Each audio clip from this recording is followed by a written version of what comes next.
Forest surveying and engineering में अब समझ लेते हैं इसका सेकंड पार्ट। अपन आपके पास जो स्टडी मटेरियल है उसमें इस टाइप से चैप्टर्स दिए गए हैं। उनमें जो इसका पहला चैप्टर था फॉरेस्ट रूट्स एंड ब्रिजेज, इसे हम लोग फर्स्ट पार्ट में डिस्कस कर चुके हैं। सेकंड पार्ट में सर्वेइंग से लेकर के लेवलिंग तक की स्टडी करना है और फिर इंजीनियरिंग वाले को हम लोग थर्ड पार्ट में डिस्कस कर लेंगे। अब ये जो सर्वेइंग है इसमें पढ़ना क्या है, इसमें हम बेसिकली सबसे पहले तो इसका इंट्रोडक्टरी पार्ट देख लेंगे, यानी कि सर्वेइंग क्या होती है, यानी कि फॉरेस्ट सर्वेइंग क्या है, सर्वेइंग की हमें ज़रूरत क्यों है, यानी कि हमारा जो ऑब्जेक्टिव है, नीड्स है, वो क्या है, क्यों करते हैं सर्वेइंग। लेवलिंग क्या है, सर्वेइंग के अगर टाइप्स हैं तो उन्हें देख लेंगे थोड़ा बहुत करके, जैसे कि chain survey, compass survey, plan table survey, ये तीनों चेन सर्वे के टाइप है। इसमें एक और आता है थियोडोलाइट सर्वे, वो यहाँ पर ज़रूरत नहीं है, उसकी सिलेबस में ऐसा है नहीं और क्वेश्चन भी नहीं आया है। तो ये तीन ही चीज़ें पढ़ेंगे जहाँ से क्वेश्चन आए हुए हैं, इन्हें समझ लेते हैं। एक थोड़ा कंटूर वगैरह है, अगर ज़रूरत पड़ी तो उसे एक आध लाइन में देख लेंगे और फिर अपना इंजीनियरिंग पे शिफ्ट हो जाएंगे। अब यहाँ पर सबसे पहले तो अपना सर्वेइंग को समझते हैं कि आखिर सर्वेइंग होता क्या है, या फिर फॉरेस्ट सर्वेइंग होता क्या है। मान लिया जाए कि आपके पास एक बड़ा सा फॉरेस्ट एरिया है, आपसे बोला गया है कि आपको यहाँ पर कंपा के अंडर प्लांटेशन करनी है। जैसे ये एक बड़ा सा फॉरेस्ट एरिया है और आपसे बोला गया है कि आपको इसके अंदर कंपा के अंडर प्लांटेशन करनी है।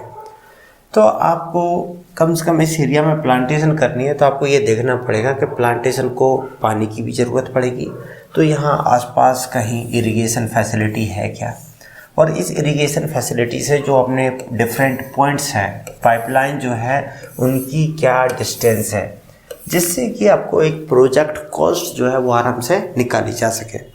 इसकी जो अपने पास कोई रोड है, उस रोड से डिस्टेंस क्या है, जिससे हम जो ट्रांसपोर्टेशन कॉस्ट है उसे समझ सकें। यानी कि आपको ज़रूरत होती है कोई भी प्रोजेक्ट के लिए कि आपके जो एरिया है, जो प्रोजेक्टेड एरिया है, उसके डिफरेंट पॉइंट्स की क्या डिस्टेंस है। इस एरिया का अगर मैप बनाना हो आपको, तो मैप के लिए भी आपको एक सर्वे करना पड़ेगा जिससे आप एरिया को मेजर कर सकें। तो सर्वेइंग क्या है, सर्वेइंग का मतलब है आपके पास जो भी एक गिवन एरिया है उसमें आप उस गिवन एरिया के जो डिफरेंट पॉइंट्स थे, जो छोटे छोटे पॉइंट्स थे आपके, उनकी आपस में दूरी मेजर कर रहे हो, जिससे आपको उस एरिया के बारे में एक डिजिटल या आपको एक थ्योरेटिकल डाटा मिल जाए, जिससे आप उस एरिया को समझ सकें। यानी कि जैसे इस एरिया का मैप बना रहा है तो आपको उसका सर्वेइंग करना पड़ेगा। सर्वेइंग कब करेंगे, जब हम उसकी हॉरिजॉन्टल में लें, जो भी डिस्टेंस आप लोगे वो हॉरिजॉन्टल में लोगे। दूसरा टर्म आता है लेवलिंग। लेवलिंग का मतलब है वहाँ पर आप हॉरिजॉन्टल डिस्टेंस आपके लिए कोई मायने नहीं रखती।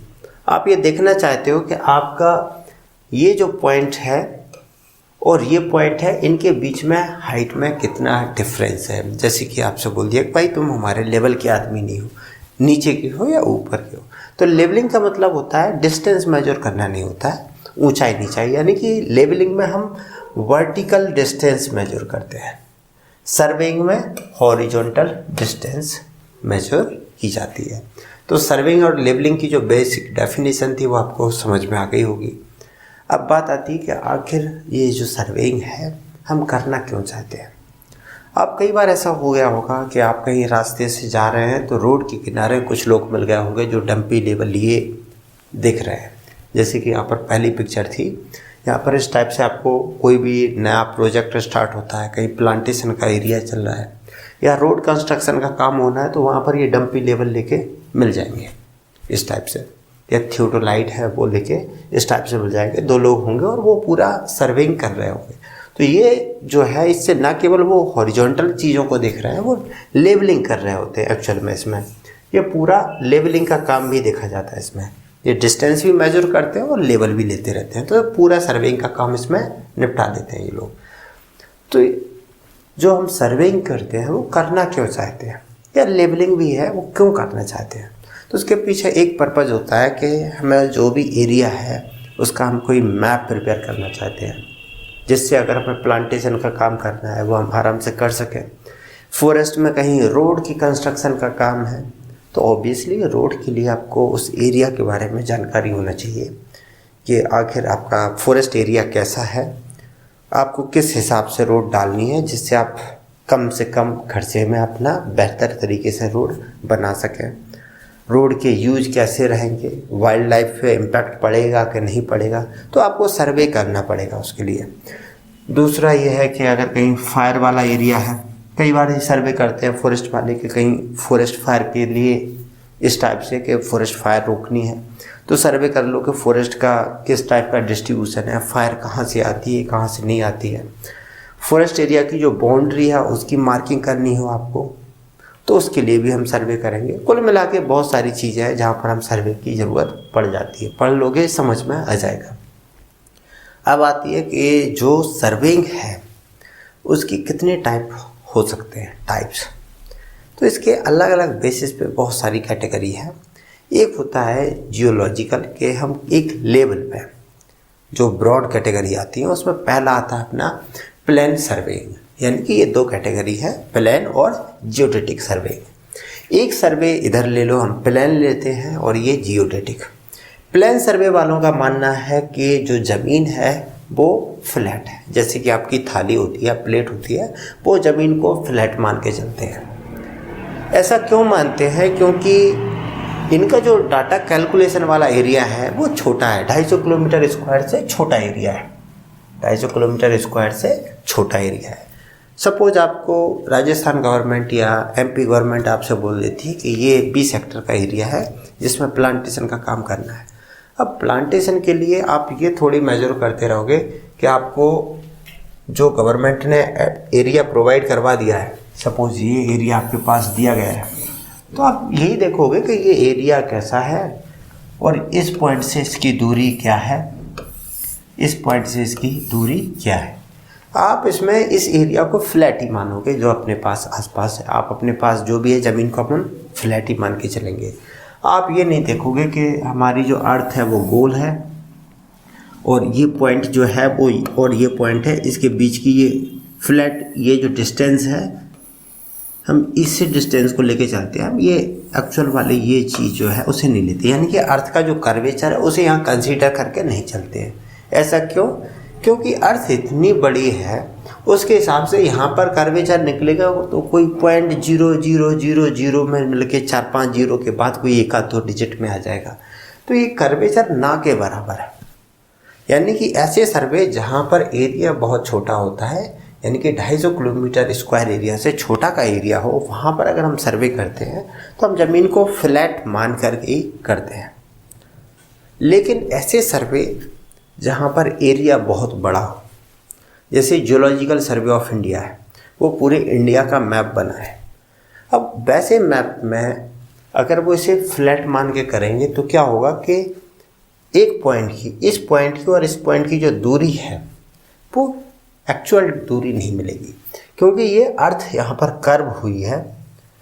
तो वो इसे अगर जैसे इसे मान लें, इस पॉइंट से इस पॉइंट की दूरी को अगर हम अर्थ की सरफेस के साथ जाएंगे तो ज़्यादा डिस्टेंस आएगी। जब भी अगर हमें एक्चुअल दूरी निकालनी होगी तो ये ज़मीन के अंदर घुस के ये एक्चुअल दूरी है।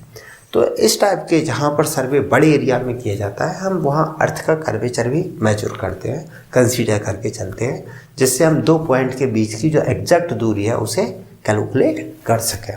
तो यहाँ दो सर्वे हैं, प्लान टेबल और जियोडेटिक। अब इस पे कई बार जो ऑब्जेक्टिव टाइप के एग्ज़ाम है, आप में से काफ़ी लोग हैं जो ऐसे स्टेट एग्ज़ाम देने वाले हैं जहाँ पर पेपर है वो मिक्स टाइप का है, ऑब्जेक्टिव और सब्जेक्टिव।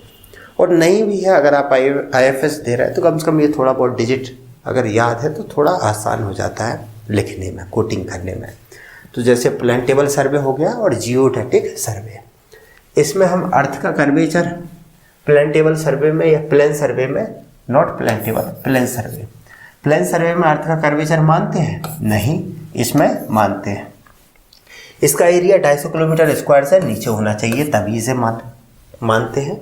जबकि ये जब एरिया 250 किलोमीटर स्क्वायर से एरिया होता है तो फिर हम उसे अर्थ का कर्वेचर कंसीडर करते हैं और जियोडेटिक सर्वे को ही किया जाता है। क्या करते हैं? अर्थ को स्फेरिकल मानते हैं, ये प्लेन मानते हैं। और कौन कौन से बेस हो सकते हैं सर्वे के इसके अलावा? जैसे आपके ऑब्जेक्टिव क्या है? अगर सपोज आपका जो सर्वे है वो ज़मीन पे किया जा रहा है तो हम बोल देंगे लैंड सर्वे है। मैराइन सर्वे है, पानी पे किया जा रहा है, या स्काई में चलेगा एस्ट्रोनॉमिकल सर्वे है। आपके पर्पज़ क्या है, ऑब्जेक्टिव, जियोलॉजिकल है, माइन है, आर्कियोलॉजिकल है, मिलिट्री है, या फिर आपके हो सकते हैं कि किस टाइप के इंस्ट्रूमेंट पे आप बेस करके करना चाहते हैं। चैन है, कंपास है, प्लान टेबल है, थियोडोलाइट है, या फोटोग्राफिक सर्वे है। इनके नाम याद रख लो, क्योंकि जब आपसे इस टाइप से पूछ लिया जाता है कि जो सर्वे है उनके टाइप्स लिखो, तो यहाँ थोड़ा आसान चला जाता है उनको। ज़्यादा अगर इनमें कोई समझ में नहीं आ रहा तो दिक्कत नहीं है, आगे की जो स्लाइड्स आएंगी इन सबको एक एक करके हम लोग डिस्कस करने वाले हैं। तो इस टाइप से सर्वे जो है उनके आपको टाइप समझ में आ गए, अलग अलग बेसिस पे सर्वे के टाइप्स हैं। एक और टाइप है कि आप में जो सर्वे कर रहे हो वो किस प्रिंसिपल पे बेस्ड कर रहे हो।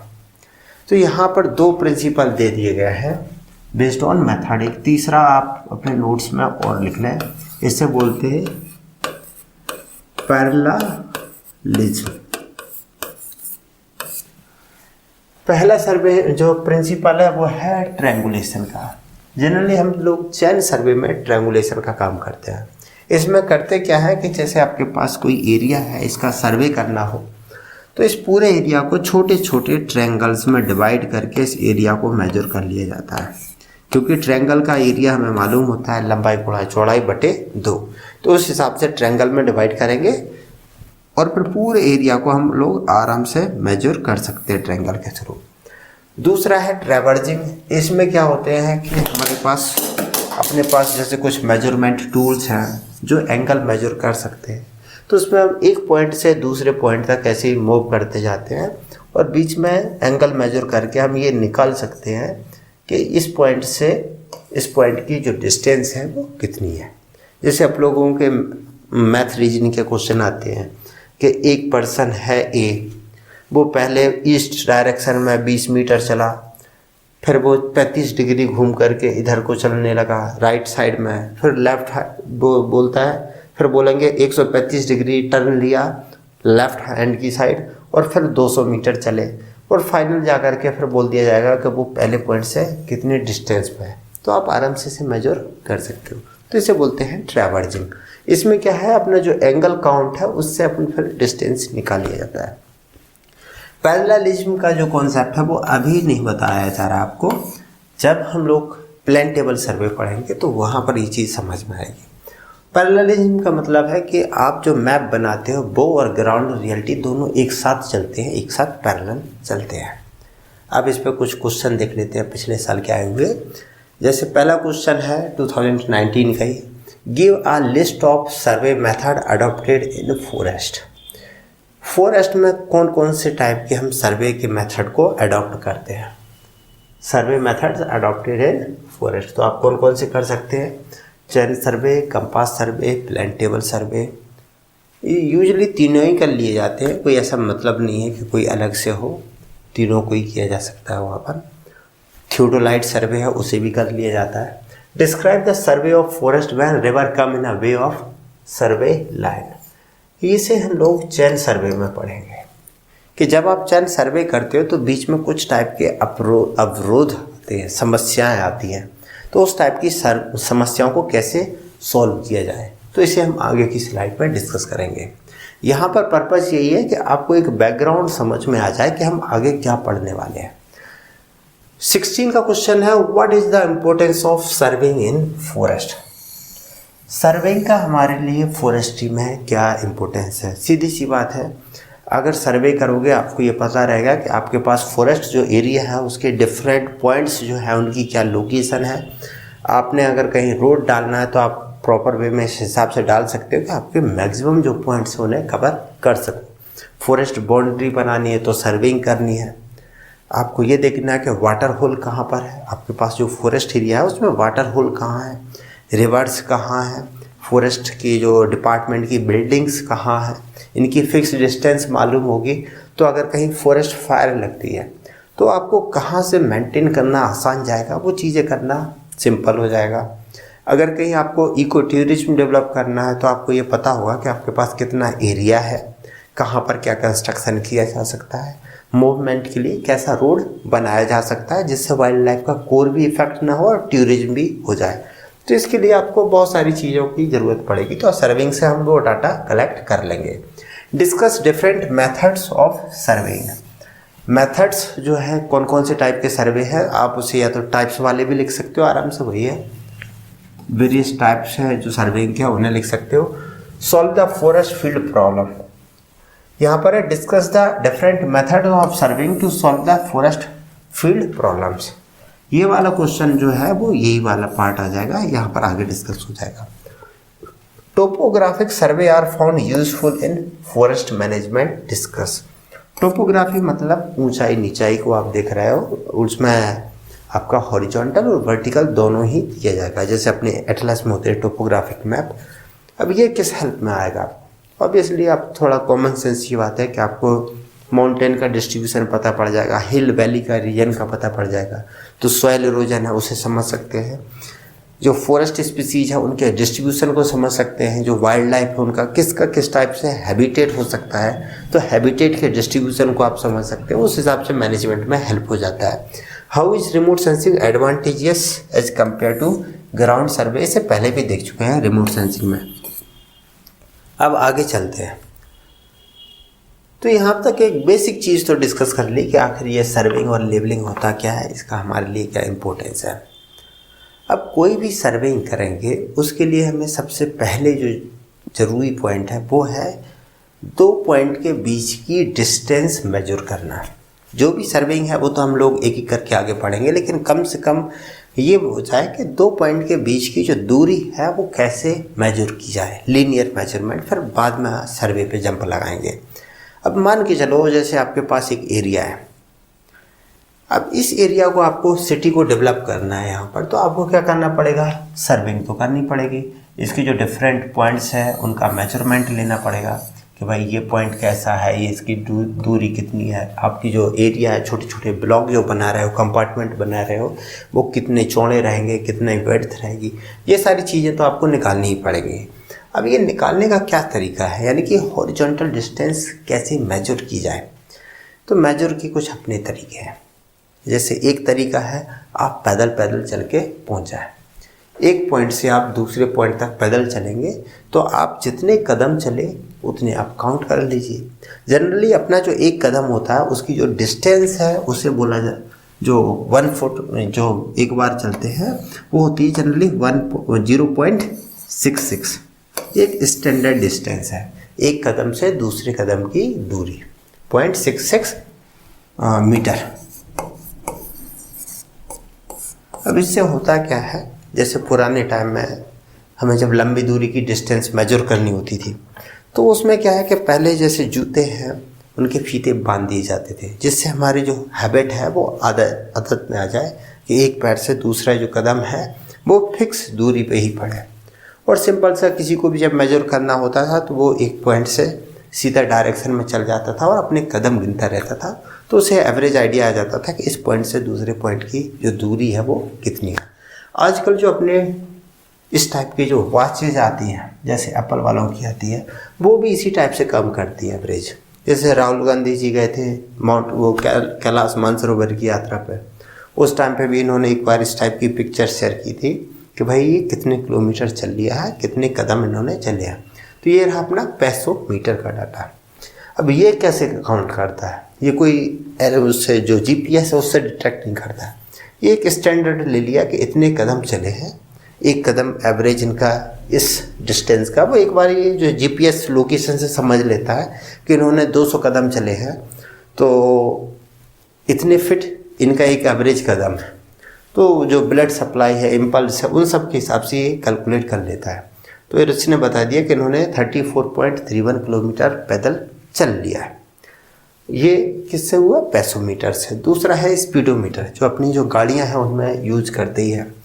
और एक लास्ट जो सबसे सिंपल तरीका है वो है चैनिंग, यानी कि जो चैन होती है, जरी जिसे बोलते हैं लोकल में, उसे हम कोई भी एक से दूसरे पॉइंट के बीच में तो सीधा चैन डाल के मेजर कर लेते हैं। अब बात आती है कि आखिर हम ये जो चैन है, चैन को ही क्यों लेते हैं? क्योंकि ये जो सब्जेक्ट डेवलप ये काफ़ी पुराने हैं, ब्रिटिश के टाइम से चलती आ रही हैं। या उससे भी पहले। तो पुराने ज़माने में अपने पास, जैसे आज आप मार्केट में जाते हो और बोल दीजिए कि आपको कोई एक परमानेंट सॉल्यूशन चाहिए मेजरमेंट के लिए, तो आपको क्या दे सकता है? एक तो दे सकता है जो कपड़े का जो टैप होता है उसका एक मीटर आता है, 20 मीटर 30 मीटर का, तो वो मिल जाएगा। लेकिन उसके टैप के साथ क्या दिक्कत है? कपड़े का है, खींचातानी होगी तो वो ज़्यादा झेल नहीं पाता है और एक 6 मंथ में 1 ईयर में वो बर्बाद हो जाता है। दूसरा आपने देखा होगा एक जो रिबन आता है, मेटेलिक रिबन, उससे निकाल लो, मेजर कर लो, छोड़ दोगे, वापस उस डिब्बे में वापस चला जाता है। स्टील बैंड बोल सकते हो उसे। तो वो जो अपना पतला सा जो टैप आता है 20 मीटर 10 मीटर का, जनरली जो ब्रिक्स वाले जो अपने मकान बनाने का काम करते हैं ये उसे यूज़ करते हैं, तो उनके पास वो मिल जाता है आराम से। तो वो कितने का करेगा? 20 मीटर या 30 मीटर तक का। लेकिन ये इनके साथ क्या है, जो मेटल का है वो परमानेंट है, लेकिन उसके साथ क्या कड़क होता है, ज़्यादा यूज करोगे तो टूट जाएगा। तीसरा तरीका अपने पास होता है टेलर टैप है। आपने कभी, ऑब्वियसली आप 30-35 साल के बीच में है या 25 से 35 साल की एज ग्रुप में है, तो आपने बचपन में देखा होगा कि जब हम लोग कपड़े दिल लेने जाते थे, हमारे मदर फादर वगैरह, तो उस टाइम पे कपड़ा जो है वो थान से निकाला जाता था। वो एक बड़ी सी लंबी सी छड़ होती थी, जो क्या गज बोलते हैं जो भी है, तो उससे कपड़ा मेजर किया जाता था। तो वो जो एक बैंड होता था 1 मीटर का है या जो भी फिट में था, तो उससे मेजर करते थे, तो वो भी एक डिस्टेंस मेजरमेंट का टूल हो गया। अब पुराने टाइम पे जब ज़मीन की मेजरमेंट की जाती थी तो ये सारी चीज़ें एक परमानेंट सॉल्यूशन नहीं है, क्योंकि बनाना एक जगह है, यूज बहुत सारी जगह है और रफ टफ यूज करना है। तो उसका एक तरीका हुआ करता था चैन, जो बड़ी बड़ी चैन होती थी, जैसे कि ये रही, इस टाइप की जो चैन है वो यूज करते थे। तो अब यहाँ पर ये देख लेते हैं कि अगर हम जो हॉरिजॉन्टल डिस्टेंस मेजर करते हैं तो उसमें और कौन कौन से टूल की हमें ज़रूरत पड़ती है। जैसे एक होती है रेंजिंग रॉड, कई बार देखा होगा इस टाइप की सफ़ेद लाल वाली एक डंडी होती है, और यहाँ पर अक्सर अपन को एक फ्लैग सा मिल जाता है जिससे इसे रॉड को लंबे से दूरी से देखी जा सके। यहाँ पर रेड कलर यूज ही इसीलिए किया जाता है जिससे थोड़ी डिस्टेंस से भी आराम से इसे दिखा जा सके। दूसरा होता है यहाँ पर एक एरो, हल्का सा एक वायर का छल्ला होता है। इसका काम क्या है? जब भी हम लोग इस टाइप के मेजरमेंट एक्टिविटी कर रहे होते हैं, सपोज कहीं पर आपको मेजरमेंट का पॉइंट मिल गया और वहाँ पर आपको मार्क करना है। अब मार्क किससे करोगे? कोई लकड़ी लेके आओगे, वो सॉल्यूशन नहीं है, लकड़ी टूट जाएगी, सही से मार्क नहीं हो रहा है। तो उस टाइम पे इस टाइप का जो मेटेलिक एक छल्ला सा है, इसे यहाँ पर जो अपनी कमर है यहाँ एक ऐसा एंगल से बन जाता है। जैसे पुराने टाइम पे, आज से 10-15 साल पहले, 10 साल पहले लोग जो मोबाइल है वो बेल्ट में एक पॉकेट में वो आता था, उसमें मोबाइल रखते थे। उसी टाइप से एक हैंगर सा आता है जो बेल्ट के साथ फिक्स हो जाता है। इस छल्ले को उसी में बिठा दिया जाता है हैंगर में, और फिर जहाँ भी ज़रूरत पड़ी इसे निकाला और सॉइल पे मार्क कर दिया इस टाइप से। एक यूज करते हैं हम लोग वुडन पैक, खूंटा। पर्पज क्या है? किसी भी एरिया में हम लोग सर्वे करने गए, एरिया में एक पॉइंट मिल गया जहाँ पर आप यहाँ से कहीं से मेजर करते करते आए और इस पॉइंट तक आ गए। अब इससे आपने इस पॉइंट को आप परमानेंट करना चाहते हैं, जिससे कि इस पॉइंट से तो यहाँ तक करके आ गए, पूरे दिन मेहनत की, लगभग 4-5 बजे तक यहाँ तक आ गए और यहाँ खूंटा काट दिया। पर्पज ये है, अगर आप यहाँ पर आप ऐसा कोई मार्किंग करके चले गए तो कल से आप जब काम फिर से शुरू करोगे तो फिर ढूंढना पड़ेगी मार्किंग कहाँ की थी।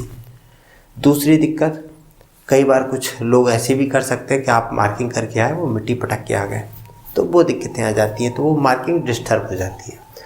तो इस टाइप से अगर कहीं परमानेंट स्टेशन आपको बनाना है तो वहाँ इस टाइप से खूंटा काट के चले आते हैं। तो इससे क्या है कि जंगल में कोई वाइल्ड एनिमल्स हैं वो डिस्टर्ब नहीं कर पाते हैं, तो ये वहाँ मार्क बचा रहता है। टैप वगैरह जानते ही हो, मीटर टैप है। अब यहाँ जो अपनी चैन है उसको थोड़ा और देख लेते हैं कि आखिर इसकी स्ट्रक्चर कैसी होती है। जैसे एक जो चैन है ये होती तो जो अपना वायर है उसी की है। ये होगी कैसी कि इसमें सबसे पहले तो एक मेन कड़ी होती है, यहाँ पर ऐसी गोल होगी, लंबी सी जाएगी और यहाँ पर फिर सर्कल हो जाएगी। इसके बाद यहाँ पर होते हैं 3 छल्ले, क्योंकि इधर से भी एक चैन होगी, इसे मैं यहाँ पर समझा देता हूँ। इसमें क्या होगा, एक छल्ला जो लिंक है वो इस टाइप से गई, यहाँ पर ये कोंकड़ियाँ बन गई, ये इधर बन गई। दूसरा जो वायर है वो भी यहाँ से ऐसा गोल होगा, सीधा जाएगा और यहाँ से गोल हो जाएगा। अब इसको और इसको जोड़ने के लिए यहाँ बीच में 3 रिंग यूज होंगी। एक यहाँ बीच में रिंग होगी, दूसरा यहाँ पर छल्ला होगा एक, तीसरा यहाँ। तो यहाँ पर बीच में 3 ओवल शेप के छल्ले होंगे और एक ये रहा लंबा सा वायर, एक लंबा सा वायर ये रहा। अब ऐसा जैसे यहाँ पर है वैसे ही स्ट्रक्चर लगभग यहाँ पर होगी। एक ये बन गया, दूसरा ये बन गया, तीसरा ये बन गया। ये बीच वाला जो है यहाँ से लेके इस बीच वाले के ये जो डिस्टेंस है इसे बोला जाता है लिंक, LINK। ये एक लिंक हो गई। तो यहाँ पर उसी टाइप से आपको समझाया गया कि यहाँ पर 3 ये ओवल शेप की रिंग हुई और यहाँ से यहाँ तक के बीच का जो है वो एक लिंक हो गई। ये यहाँ से यहाँ तक की क्या हो गई, लिंक। जनरली जो अपना एंडिंग है वहाँ पर एक ब्रास का अपना हैंडल लगा होता है। अब ये जो चैन है ये केवल वायर है, इसमें हमें डिस्टेंस का कुछ पता नहीं पड़ता है। मैं मान के चल लेता हूँ कि हम लोग इस पॉइंट से मेजर करना स्टार्ट कर रहे हैं, इस पॉइंट से मेजर करके स्टार्ट कर रहे हैं। एक चैन जो है वो हमारी 100 मीटर की है तो यहाँ तक हो गई, दूसरी चैन यहाँ तक हो गई, कोई पॉइंट है यहाँ पर, तीसरी चैन अपनी यहाँ तक हो गई। अब अगर आपको इस पॉइंट की दूरी यहाँ से इस पॉइंट की दूरी निकालनी है तो कैसे निकालोगे? आपकी जो चैन थी वो 100 फीट की है सपोज, तो आप बोल सकते हो कि 100 फीट तो यहाँ हो गए, 100 फीट यहाँ होगा, यानी कि कितने होगा ये हो गई 200 फीट। यहाँ से दूरी यहाँ तक की 200 फीट। अब समस्या आती है कि ये कितनी दूरी हुई। अब अगर अब ये मीटर टैप होता तो क्या है कि उस पर लिखा होता है, चैन पे तो लिखा नहीं है, तो फिर आप एक एक करके कड़ियाँ यहाँ से गिनना शुरू करोगे। अब बार बार कितनी बार कड़ियाँ गिनोगे? तो ऐसा ना करना पड़े तो चैन में क्या करते हैं कि जैसे आपकी जो चैन है वो है आपकी सपोज 10 मीटर की ले लेता हूँ मैं, वहाँ से यहाँ तक जो है ये 10 मीटर की डिस्टेंस है। तो क्या करेंगे, इसके बीच में एक टैली लगा देंगे जो यहाँ घंटा जैसी होगी, गोल सर्कल। ये बिल्कुल चैन को 2 पार्ट में डिवाइड करते हैं। तो ये कितने पे लगेगी, 5 मीटर पे। दूसरा क्या कर सकते हैं, यहाँ से जो फर्स्ट मीटर है वहाँ पर एक टैली लगी होगी, उसमें ऐसा एक सिंगल सा एरो सा बना होगा 1 मीटर पे। 2 मीटर पे जो टैली होगी उसमें क्या होगा, जैसे ऐसे 2 निकले होंगे टीथ। 3 मीटर पे होगी उसमें ऐसे 3 टीथ निकले होंगे। 4 वाले में यहाँ पर 4 टीथ निकले होंगे। और जो सेंटर का है, क्योंकि यहाँ पर जो भी है 5 पे सेंटर आ जाता है, सेंटर वाले पे ऐसा गोल होगा, तो इसे बोलते हैं टैलीज। तो चैन में हमें इस टाइप की जो काउंटिंग है उससे बचने के लिए बार बार हम लोग यहाँ इस टाइप की टैलीज को यूज करते हैं। जैसे कि ये सेकंड है, ये इसमें 4 है, इसमें 3 है और ये सेंटर वाली टैलीज है। तो यहाँ से जैसे टैलीज जो काउंट कर रहे थे, जैसे यहाँ पर इधर से लगी होगी वैसे यहाँ पर सिंगल वाली होगी, यहाँ पर डबल वाली होगी, यहाँ ट्रिपल वाली होगी और यहाँ पर 4 वाली होगी। तो इसमें क्या है कि आप आराम से काउंट कर सकते हो। आपको वो मैं बार बार जो लिंक है उन्हें काउंट करने की ज़रूरत नहीं है। अगर कोई पॉइंट सपोज यहाँ से मार्क कर रहे थे, जैसे यहाँ से अपना ये पॉइंट था, तो आप वहाँ पर ढूंढोगे कि कौन सी टैली पड़ रही है ये अपनी चैन में। सपोज सेंटर वाली यहाँ पर 5 की पड़ रही थी और यहाँ इस पर 4 वाली आई, तो आप समझ सकते हो कि 4 वाली आई है, इसका मतलब इधर से 40, इधर से 60, तो ये 60 फीट हो गया, 60 मीटर हो गया। तो आपकी जो यूनिट थी 100 ये और 60 ये, तो ये हो गई अपनी 260। तो यहाँ पर ज़्यादा हर चीज़ को काउंट करने की आपको ज़रूरत नहीं पड़ी। तो इस टाइप से अपना काम हो जाता था। यहाँ चैन वाला काम अपना हो गया है। अब देखते हैं कि चैन के टाइप कितने होते हैं। ये भी एक बार क्वेश्चन पूछा जा चुका है 2013 में कि आपको जो चैन है उसके टाइप लिखने थे। तो एक तो हम चैन समझ चुके थे, मीट्रिक चैन। मीट्रिक चैन मतलब ये जो है चैन 20 मीटर या 30 मीटर की होती है। स्टील बैंड जो बताया था कि वो एक बैंड होता है, ऐसे निकाल दो आप, छोड़ दोगे वो वापस चला जाता है। जनरली जो कंस्ट्रक्शन के काम में लगे हैं, मकान वगैरह बनाने, उनके पास मिल ही जाता है। तो मीट्रिक चैन या तो 20 मीटर या 30 मीटर की होगी, और स्टील बैंड भी लगभग उसी का होता है, 10 मीटर या 20 मीटर का। ये ज़्यादा इम्पोर्टेंट नहीं है, बस नाम याद रखना है जिससे लिखने में आसानी जाए। मैन है ये 3, इंजीनियरिंग चैन, गुंटर्स चैन और रेवेन्यू चैन। पहले देखते हैं इंजीनियरिंग चैन। जो इंजीनियर है वो ज़्यादा दिमाग का दही नहीं करना चाहते हैं, क्योंकि आप ये जो टैली है काउंटिंग में कहाँ जाओगे, तो वो सीधा करते हैं कि भाई हमारी जो चैन है वो 100 फुट की होनी चाहिए, और एक लिंक जो है वो 1 मीटर 1 फीट की एक लिंक, 100 फीट की चैन और उसमें 100 लिंक, यानी कि सीधा 100 का पत्ता से काम चलाते हैं इंजीनियर। 100 feet 100 links. इससे क्या होगा कि कहीं से भी मेजर करना शुरू करते हैं, सीधी टैली देख ली, 10 टैली हो गई, यानी कि 10 फीट की डिस्टेंस हो गई। तो इसमें दिमाग का दही नहीं होता है, इंजीनियर चैन। दूसरी है गुंटर्स चैन। ये एक टाइप से गुंडागर्दी वाला काम है। इनके साथ क्या है, ये बोलते हैं 2 2 6। इनकी चैन की लंबाई होती है 66 फीट, लेकिन लिंक्स है 100। तो गुंडागर्दी के चक्कर में ना इनने दिमाग का अपना दही करवा लिया। अब इनके साथ क्या लोचा होगा, 66 फीट की चैन है, 100 लिंक है, तो हर लिंक की डिस्टेंस कितनी है, 0.66 फीट। अब जब भी ये मेजरमेंट चलेंगे, जब भी मुन्ना भाई का भी मेजरमेंट जाएगा, तो फिर वो बोलेंगे भाई काउंट कर लेना। अब सपोज उसने टैली काउंट किए, वो जो लिंक है उन्हें काउंट करना शुरू किया, उसकी लिंक आई 17। अब वो बोलेगा कि भाई 17 तो लिंक है और हर लिंक की जो अपनी डिस्टेंस है वो है 0.66, तो भाई मल्टीप्लाई करके कितना आएगा। तो फिर वो भाई करता रहेगा मुन्ना भाई, तो आधा उसका काम इसी में चला जाएगा। मतलब गुंडागर्दी रही, दिमाग लगाया नहीं, तो यहाँ पर उसके साथ धोखा हो गया। तो दूसरी है गुंटर्स चैन। तीसरी है रेवेन्यू चैन, पैसा वसूल वाला काम। ये बनाते हैं 33 फीट का, और इनकी में होती हैं 16 लिंक। जो रेवेन्यू डिपार्टमेंट है वो जनरली रेवेन्यू चैन यूज करते हैं। ज़्यादातर अपने यहाँ देश में अपनी ये गुंटर्स चैन ही यूज करते हैं, या इसी को गुंटर्स चैन को बोलते हैं सर्वेयर चैन। जैसे ये क्वेश्चन आया था 2013 में, describe all the 5 kinds of chain use in survey and advantage and disadvantage of chain survey.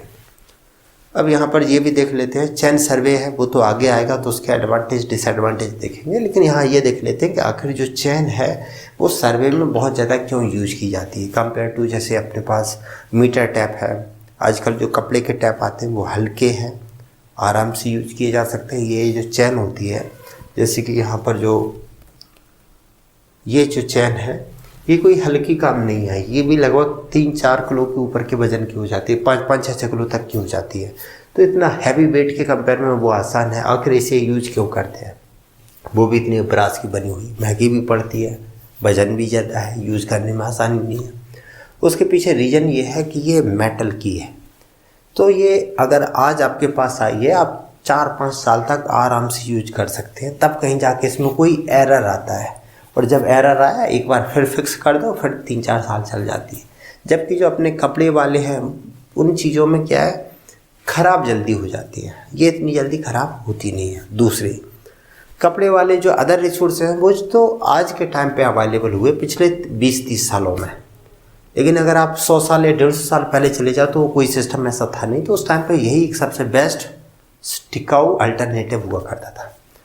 अब यहाँ चैन सर्वे जो है यहाँ तक अपना हो चुका है। अब बात आती है अपनी लीनियर मेजरमेंट की, जिस पे आप डिस्कस कर रहे थे कि एक पॉइंट से दूसरे पॉइंट की दूरी को डिस्टेंस करना, मेजर करना। तो मेजरमेंट कैसे करोगे, उसके लिए टूल हमने पढ़ लिए कि चैन वगैरह हम लोग क्या यूज कर सकते हैं। लेकिन मेन मुद्दा आता है कि अगर अपने पास कोई 2 पॉइंट है, जैसे एक पॉइंट ये है, दूसरा पॉइंट बी है। अब इस पॉइंट से यहाँ तक हम डायरेक्ट कैसे मेजर करें, क्योंकि अगर हम ऐसा करें कि अपने पास 2 लोग हैं, सीधा बोला कि एक काम करते हैं, यहाँ से यहाँ तक मेजर करना चलना है। तो 2 लोग गए, एक ने क्या किया, एक यहाँ पर खड़ा, एक यहाँ पर खड़ा। उसने दोनों गए, इन्होंने पहले ये डिस्टेंस मेजर कर ली, ये वाली सबसे पहले ये डिस्टेंस मेजर कर ली, फिर आगे वाला ये है खिसक के यहाँ पहुँच जाएगा और पीछे वाला यहाँ पर आ जाएगा, फिर ये डिस्टेंस कर ली, फिर ये करेंगे, ये करेंगे, ये करेंगे और यहाँ तक पहुँच जाएंगे। लेकिन ये स्ट्रेट नहीं जा पाते हैं। इसमें दिक्कत यह है कि अगर ये स्ट्रेट नहीं गए तो डाटा जो है वो गड़बड़ा जाएगा।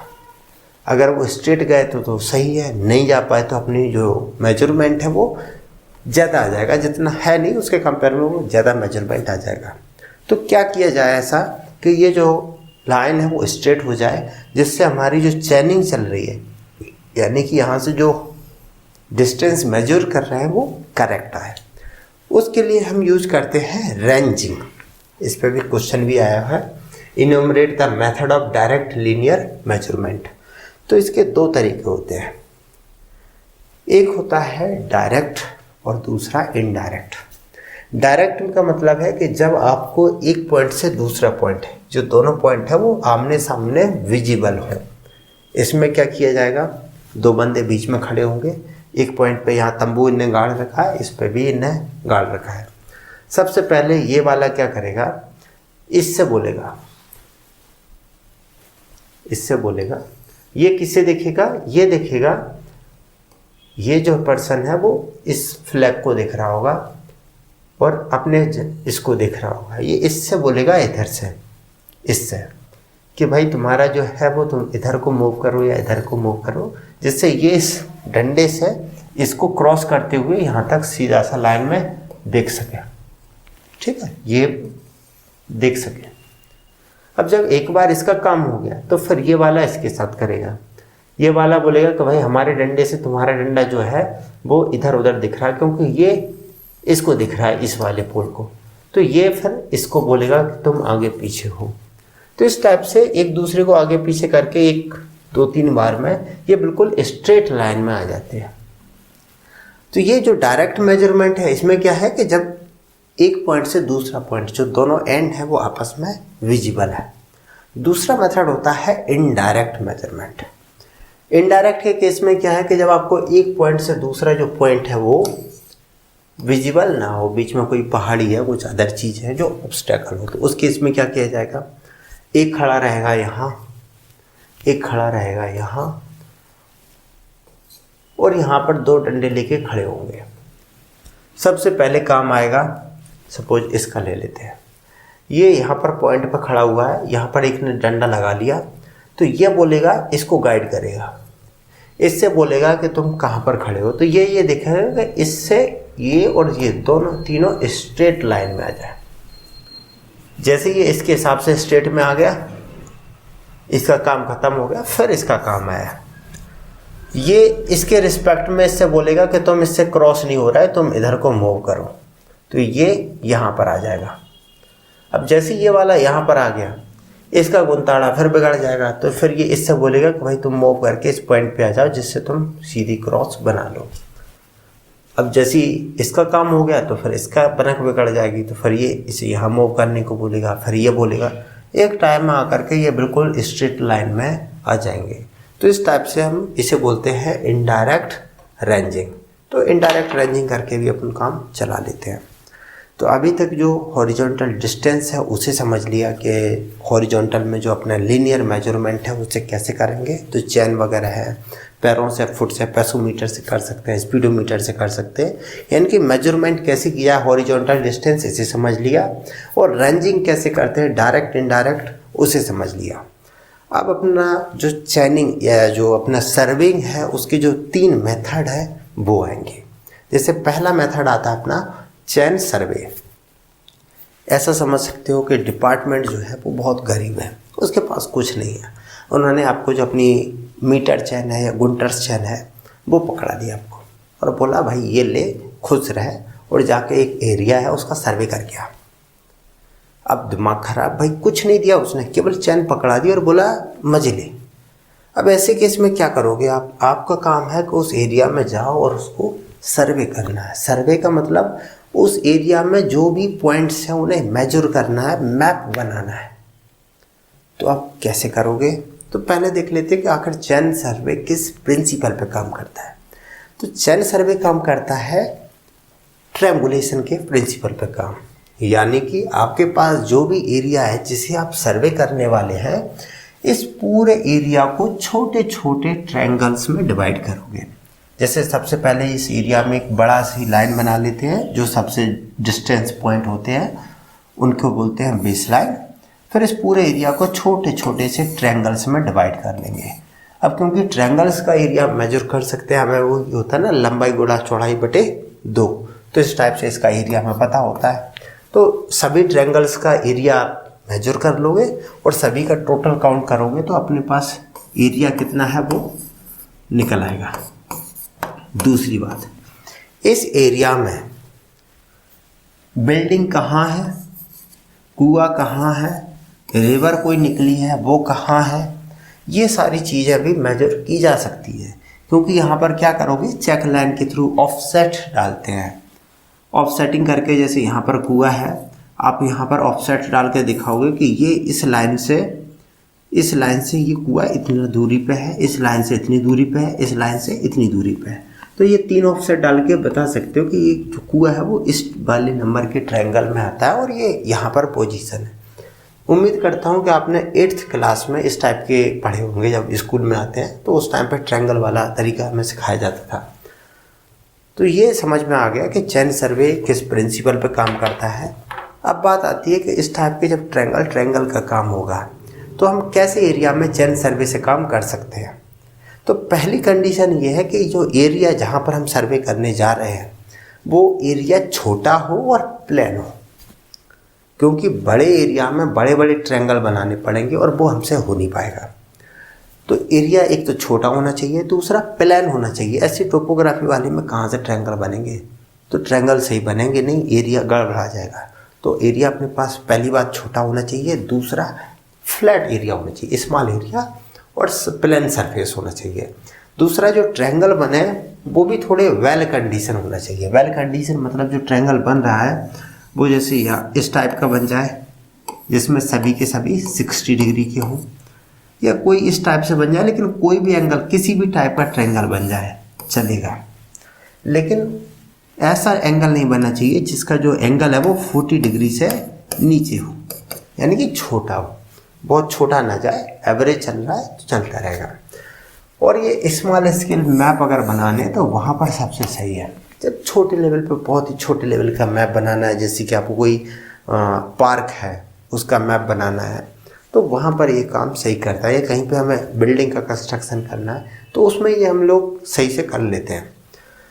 कुछ एरिया है जहाँ पर जैसे बड़े एरिया है, जनरली जो फॉरेस्ट एरिया वो ब्रॉड होते हैं, तो वहाँ पर चेन सर्वे नहीं कर पाता है। तो ऐसे कई बार क्वेश्चन आ चुके हैं कि चेन सर्वे कैसे एरिया में करना चाहिए, कैसे में नहीं करना चाहिए, किस एरिया में आप रिकमेंडेड करेंगे चेन सर्वे को। तो आप ये समझ सकते हो कि हाँ ऐसे एरिया में रिकमेंडेड करेंगे जो फ्लैट हो, छोटा एरिया हो। अब जैसे 2015 का क्वेश्चन आया है, which of the basic factors you have to look for before running out of survey line in chain survey. कि भाई कहीं भी चेन सर्वे करने से पहले आपको कुछ बेसिक चीज़ें तो पता होनी चाहिए, तभी आप चेन सर्वे करोगे। और बेसिक चीज़ें क्या सी, एरिया छोटा हो और प्लेन हो, नहीं तो चेन सर्वे हो ही नहीं पाएगा। दूसरा, आपको स्मॉल स्केल पे जो मैप है वो स्मॉल स्केल पे बनाना हो, तो इस कंडीशन में ही हम लोग चेन सर्वे कर पाते हैं। अब जब किसी एरिया का चेन सर्वे करते हैं तो इस टाइप का जब मैप बनता है तो मैप में कुछ और चीज़ें भी जो टर्मिनोलॉजी है उन्हें समझ लेते हैं। फिर हम ये देखेंगे कि आखिर ये चेन सर्वे करते कैसे हैं। जनरली जैसे अपने पास ये एक एरिया है, तो सबसे पहले हम लोग इस एरिया में जब सर्वे करने जाते हैं तो स्टार्टिंग में जैसे इस एरिया का करना है तो जस्ट उस एरिया में गए और ऐसे जस्ट देखते हैं, इसे बोलते हैं रिकॉग्नाइजेशन सर्वे। यानी कि उस एरिया में जा कर के हम लोग जस्ट एक रफली देख लिया जाता है कि ये एरिया कैसा है। उस एरिया को जो देखा उसके हिसाब से एक पॉकेट में एक डायरी आती है, जिसे बोलते हैं सिंपल सी डायरी आती है, उसमें उस एरिया का एक रफली जो मैप है वो पॉसिबल जो मैप है उसे ड्रॉ कर लिया। इसे बोलते हैं इंडेक्स स्केच जो मैप है। उस मैप को जैसे मैं आज आया, एरिया को देख के चला गया ऑफिस में बैठूंगा, फिर प्लानिंग करूंगा कि अच्छा ये एरिया ऐसा था, तो इसमें सबसे ज़्यादा दूरी इस एरिया में थी, तो एक काम करता हूँ मैं मेन लाइन ऐसे बनाऊंगा, फिर कुछ इस टाइप की लाइन वगैरह बना लूँगा। यानी कि इस टाइप से पहले थोड़ी प्लानिंग कर लेते हैं। फिर 2-3 लेबर्स को बोला कि भाई चलो चलो चलो कल जाके सर्वे करना है। लेबर्स के लेके मैं इस एरिया में आ गया हूँ। अब यहाँ पर क्या करूँगा, सबसे पहले तो जैसे एक पॉइंट ले लिया मैंने डी, यहाँ पर गाड़ दूंगा अपना खूंटा, जो वुडन पैक्स था, इसे यहाँ पर भी देख सकते हो आगे वुडन पैक है जो खूंटा अपना, उसे गाड़ दिया। फिर मैं देखूंगा कि सबसे डिस्टेंस पॉइंट कौन सा है इससे, तो जो डिस्टेंस पॉइंट होगा सामने वहाँ पर भी मैं गाड़ दूंगा खूंटा। और इनके बीच में मैं करूँगा पहले वो जो अपने रेंजिंग नहीं करते हैं, जो 2 रॉड लगा लिया बीच में, जैसे ये पूरा है यहाँ पर 1 या 2-3 रॉड लगा लेते हैं। यहाँ पर 3 मजदूरों को खड़ा कर दिया, यहाँ पर ये बैठा और इनको बोलेगा कि इस यहाँ पर भी एक रेंजिंग रॉड लगी होगी, झंडा लगा होगा, और यहाँ पर भी एक रेंजिंग रॉड झंडा लगा हुआ है। ये यहाँ पर इन तीनों से बोलेगा लाइन पे नहीं आए हो, आगे किसको पीछे किसको, आगे किसको पीछे किसको, तो इस टाइप से स्ट्रेट लाइन में आ जाएगा।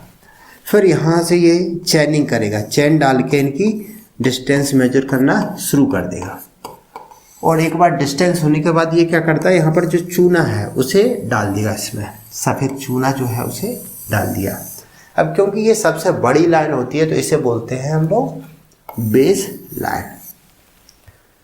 इसके बाद फिर ये जो अपने पास एरिया है उसमें वो फिर जो थोड़े थोड़े स्टेशन बना देता है।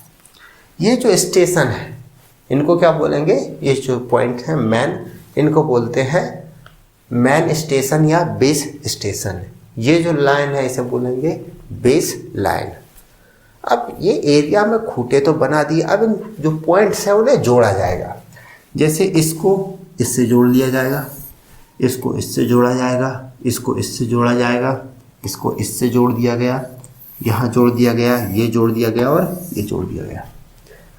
अब यहाँ पर अभी भी अपने ट्रायंगल नहीं बन रहा है तो मैन बेस लाइन पे 1-2 खूंटे डाल देंगे और फिर इन्हें इससे भी लिंक कर दिया जाएगा। जैसे इसे इससे लिंक कर दिया तो इससे क्या हो जाएगा कि अपने छोटे छोटे ट्रायंगल बन गए। फिर हमें इनकी ये डिस्टेंस पता है, ये डिस्टेंस हमें पता है, ये मालूम है, ये मालूम है, ये मालूम है। अगर ये नहीं भी मालूम है तो ये मालूम है हमें और ये वाली मालूम है, तो हम वो लंबाई गुणा चौड़ाई बाय 2 डिवाइडेड बाय 2, तो इससे इस ट्रायंगल का एरिया निकाल सकते हैं। तो एक तो हमें ये पता पड़ गया कि ये पूरा एरिया कितना है। दूसरा, अगर यहाँ पर सपोज कोई एक कुआं है, ये बिल्डिंग है, बिल्डिंग ले लेते हैं, ये बिल्डिंग इस ट्रायंगल में कहाँ आ रही है, ये कैसे पता पड़ेगा। यहाँ पर हम एक ऑफसेट डाल देंगे। ऑफसेटिंग क्या होती है, कैसे करते हैं, आगे की स्लाइड में आ जाएगा। तो यहाँ एक ऑफसेट डालेंगे और इसे मेजर कर लेंगे कि इस पॉइंट से ये डिस्टेंस कितनी है, इस पॉइंट से कितनी है, इस पॉइंट से कितनी है। तो ऑफसेट करके हम इस टाइप के बीच बीच के जो ऑब्जेक्ट हैं उन्हें भी मैप कर लेते हैं। एक और इशू आता है कि कई बार जो अपने मैप बन रहे हैं वो सही बन रहे हैं या नहीं बन रहे हैं, तो फिर बीच बीच में कुछ चेक लाइन डाल ली जाती है, ऐसे खाली पीली में मेजरमेंट ले लिए जाते हैं। इससे क्या होता है कि हमें पता पड़ जाता है कि अच्छा अगर ये ट्रायंगल ऐसा है तो ये डिस्टेंस कितनी होनी चाहिए कैलकुलेशन से, और फिर एक्चुअल में मेजर कर लिया जाता है। अगर ये डिस्टेंस सही आ रही है और इसके हिसाब से अगर हम मैथमेटिकली ट्रायंगल बनाएं और ये सही आ रहा है, ये मैथमेटिकल और एक्चुअल मेजरमेंट में सही आ रहा है, मतलब अपना ट्रायंगल सही है, तो इस टाइप से हम लोग इसके एरिया को मेजर कर लेते हैं। तो यहाँ पर जो टर्म है उन्हें बस टर्म समझ लेना, काम हो जाता है। अब जब ऐसे एरिया का सर्वे करने जाते हैं तो हमें कौन कौन से टूल यूज करने पड़ते हैं। टूल कौन होंगे, एक तो चैन हो गई, दूसरा अपने खूंटा यानी कि वुडन पैक, तीसरा होता है क्रॉस स्टाफ। क्रॉस स्टाफ का काम आता है ऑफसेटिंग के लिए। और ये प्लम बॉब है, प्लम बॉब का मतलब जो लट्टू होता है, इसका पर्पज होता है कि जैसे क्रॉस स्टाफ है वो सीधा है कि नहीं, या कोई भी चीज़ों को मेजर करना है कि वो बिल्कुल स्ट्रेट है कि नहीं, तो वहाँ पर अपना प्लम बॉब काम आता है। अब सबसे पहले ये जो क्रॉस स्टाफ है इसे देख लेते हैं। ये जो क्रॉस स्टाफ है इसे बोलते हैं ओपन क्रॉस स्टाफ, यानी कि इसमें एक बार अगर आप इधर से देखेंगे, इधर से देखेंगे और इधर से देखेंगे, अगर कहीं पे एंगल लेना है तो वो 90 डिग्री पे लिया जा सकता है। जैसे एक चैन ये जा रही थी, इसे यहाँ 90 डिग्री पे कोई ऑब्जेक्ट मेजर करना था। तो 90 डिग्री कैसे मेजर किया जाए, तो ये यहाँ पर क्रॉस स्टाफ लगाएगा, ये वाला एक बार इधर से देखेगा ऐसे, इधर से, और ये देख लेगा कि अच्छा हाँ इसमें से दिख रहा है, फिर इधर से देखेगा इसे। तो क्योंकि ये 90 डिग्री पे पहले से ही फिक्स है, तो ये बिल्कुल जो लाइन ड्रॉ करेगा वो बिल्कुल 90 पे। अब जैसे ये बंदा है ये थोड़ा पीछे होगा, तो ये उसे बता रहा है कि भाई थोड़ा इधर को आ, ये इस पॉइंट पे जैसे ही आ जाएगा समझ लेगा बिल्कुल राइट आ गया। इसकी यहाँ से डिस्टेंस मेजर, तो ये जो साइड लाइन है, जो साइड में मेजर, जो मेन लाइन से जो साइड में मेजर किया जाता है उसे बोलते हैं ऑफसेटिंग, ऑफसेट। ये तो है ओपन क्रॉस स्टाफ, इसे बोलते हैं ऑप्टिकल। इसमें क्या है, एक गर्रा सा ऐसा लगा होता है और उसी में 2 गिलास होते हैं। ज़्यादा डिटेल की ज़रूरत है नहीं यहाँ पर। अब ये तो हो गया। अब एक जो तरीका है कि हम सर्वेइंग कैसे करते हैं, तो वो बेसिक चीज़ें आपको आई गई कि सबसे पहले किसी भी एरिया का हमें जिसका सर्वे करना होता है तो सुबह सुबह आराम से जाते हैं, उस एरिया को देख लेते हैं और उसका एक सर्वेइंग सा एक मोटा मोटा देख लेते हैं कि कौन कौन सा कैसे कैसे पॉइंट है, और दिमाग में एक प्लान बना लिया जाता है कि अच्छा यहाँ पर मैन स्टेशन बनाना है, यहाँ छोटा है, यहाँ पर ये, यहाँ पर ये, और उसके हिसाब से एक पेपर पे एक स्केच बना लिया जाता है जिसे बोलते हैं इंडेक्स स्केच। इंडेक्स स्केच बन गया, फिर बाद में क्या है, सुबह दूसरे दिन जाएंगे लेबर फोर्स के साथ उसी को इम्प्लीमेंट कर देंगे, वहाँ पर खूंटे काट देंगे। इसके बाद काम रहा मेजरमेंट का, तो मेजरमेंट कैसे करेंगे, चेन से। चेन ले लिया, टैप है, उससे हम मेजरमेंट कर लेते हैं।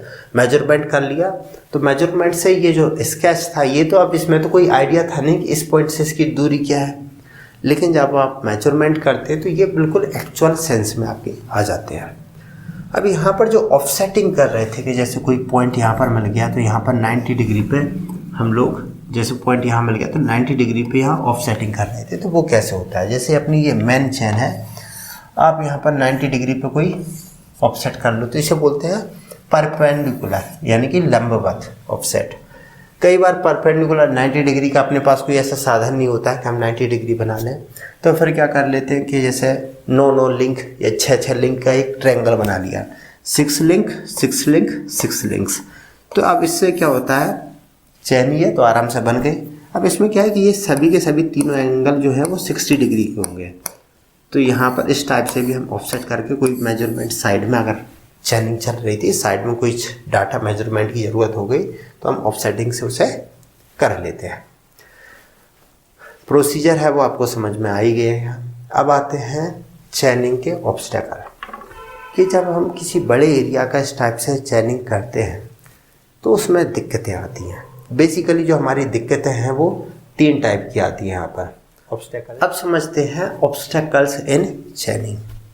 मान लिया जाए कि आपको एक बहुत बड़ा एरिया दे दिया गया था फॉरेस्ट का, और आपसे बोला गया था कि आपको इस पॉइंट से इस पॉइंट तक चैनिंग करनी थी, यानी कि चैन से मेजर करते चले जाना था और लाइन स्ट्रेट रहनी चाहिए जिससे आपको इनके बीच की जो डिस्टेंस है वो एक्चुअल डिस्टेंस मालूम हो सके। और यहाँ पर मेजर करते करते जब आप यहाँ से जा रहे थे तो यहाँ पर बीच में कुछ अवरोध मिल गए। तो ये अवरोध को कैसे क्रॉस किया जाए जिससे आपको ये डिस्टेंस जो है वो सही रहे, लाइन आपकी बिल्कुल स्ट्रेट रहे। तो ये क्या तरीके हो सकते हैं, कितने टाइप के अवरोध हो गए, ये पूरा मुद्दा उसी का है। यहाँ पर जो अपने क्वेश्चन भी इस पे आते हैं, अभी भी आए हैं, पिछले साल भी आए और उससे पहले भी आते रहते हैं, तो अक्सर इससे क्वेश्चन आ जाते हैं।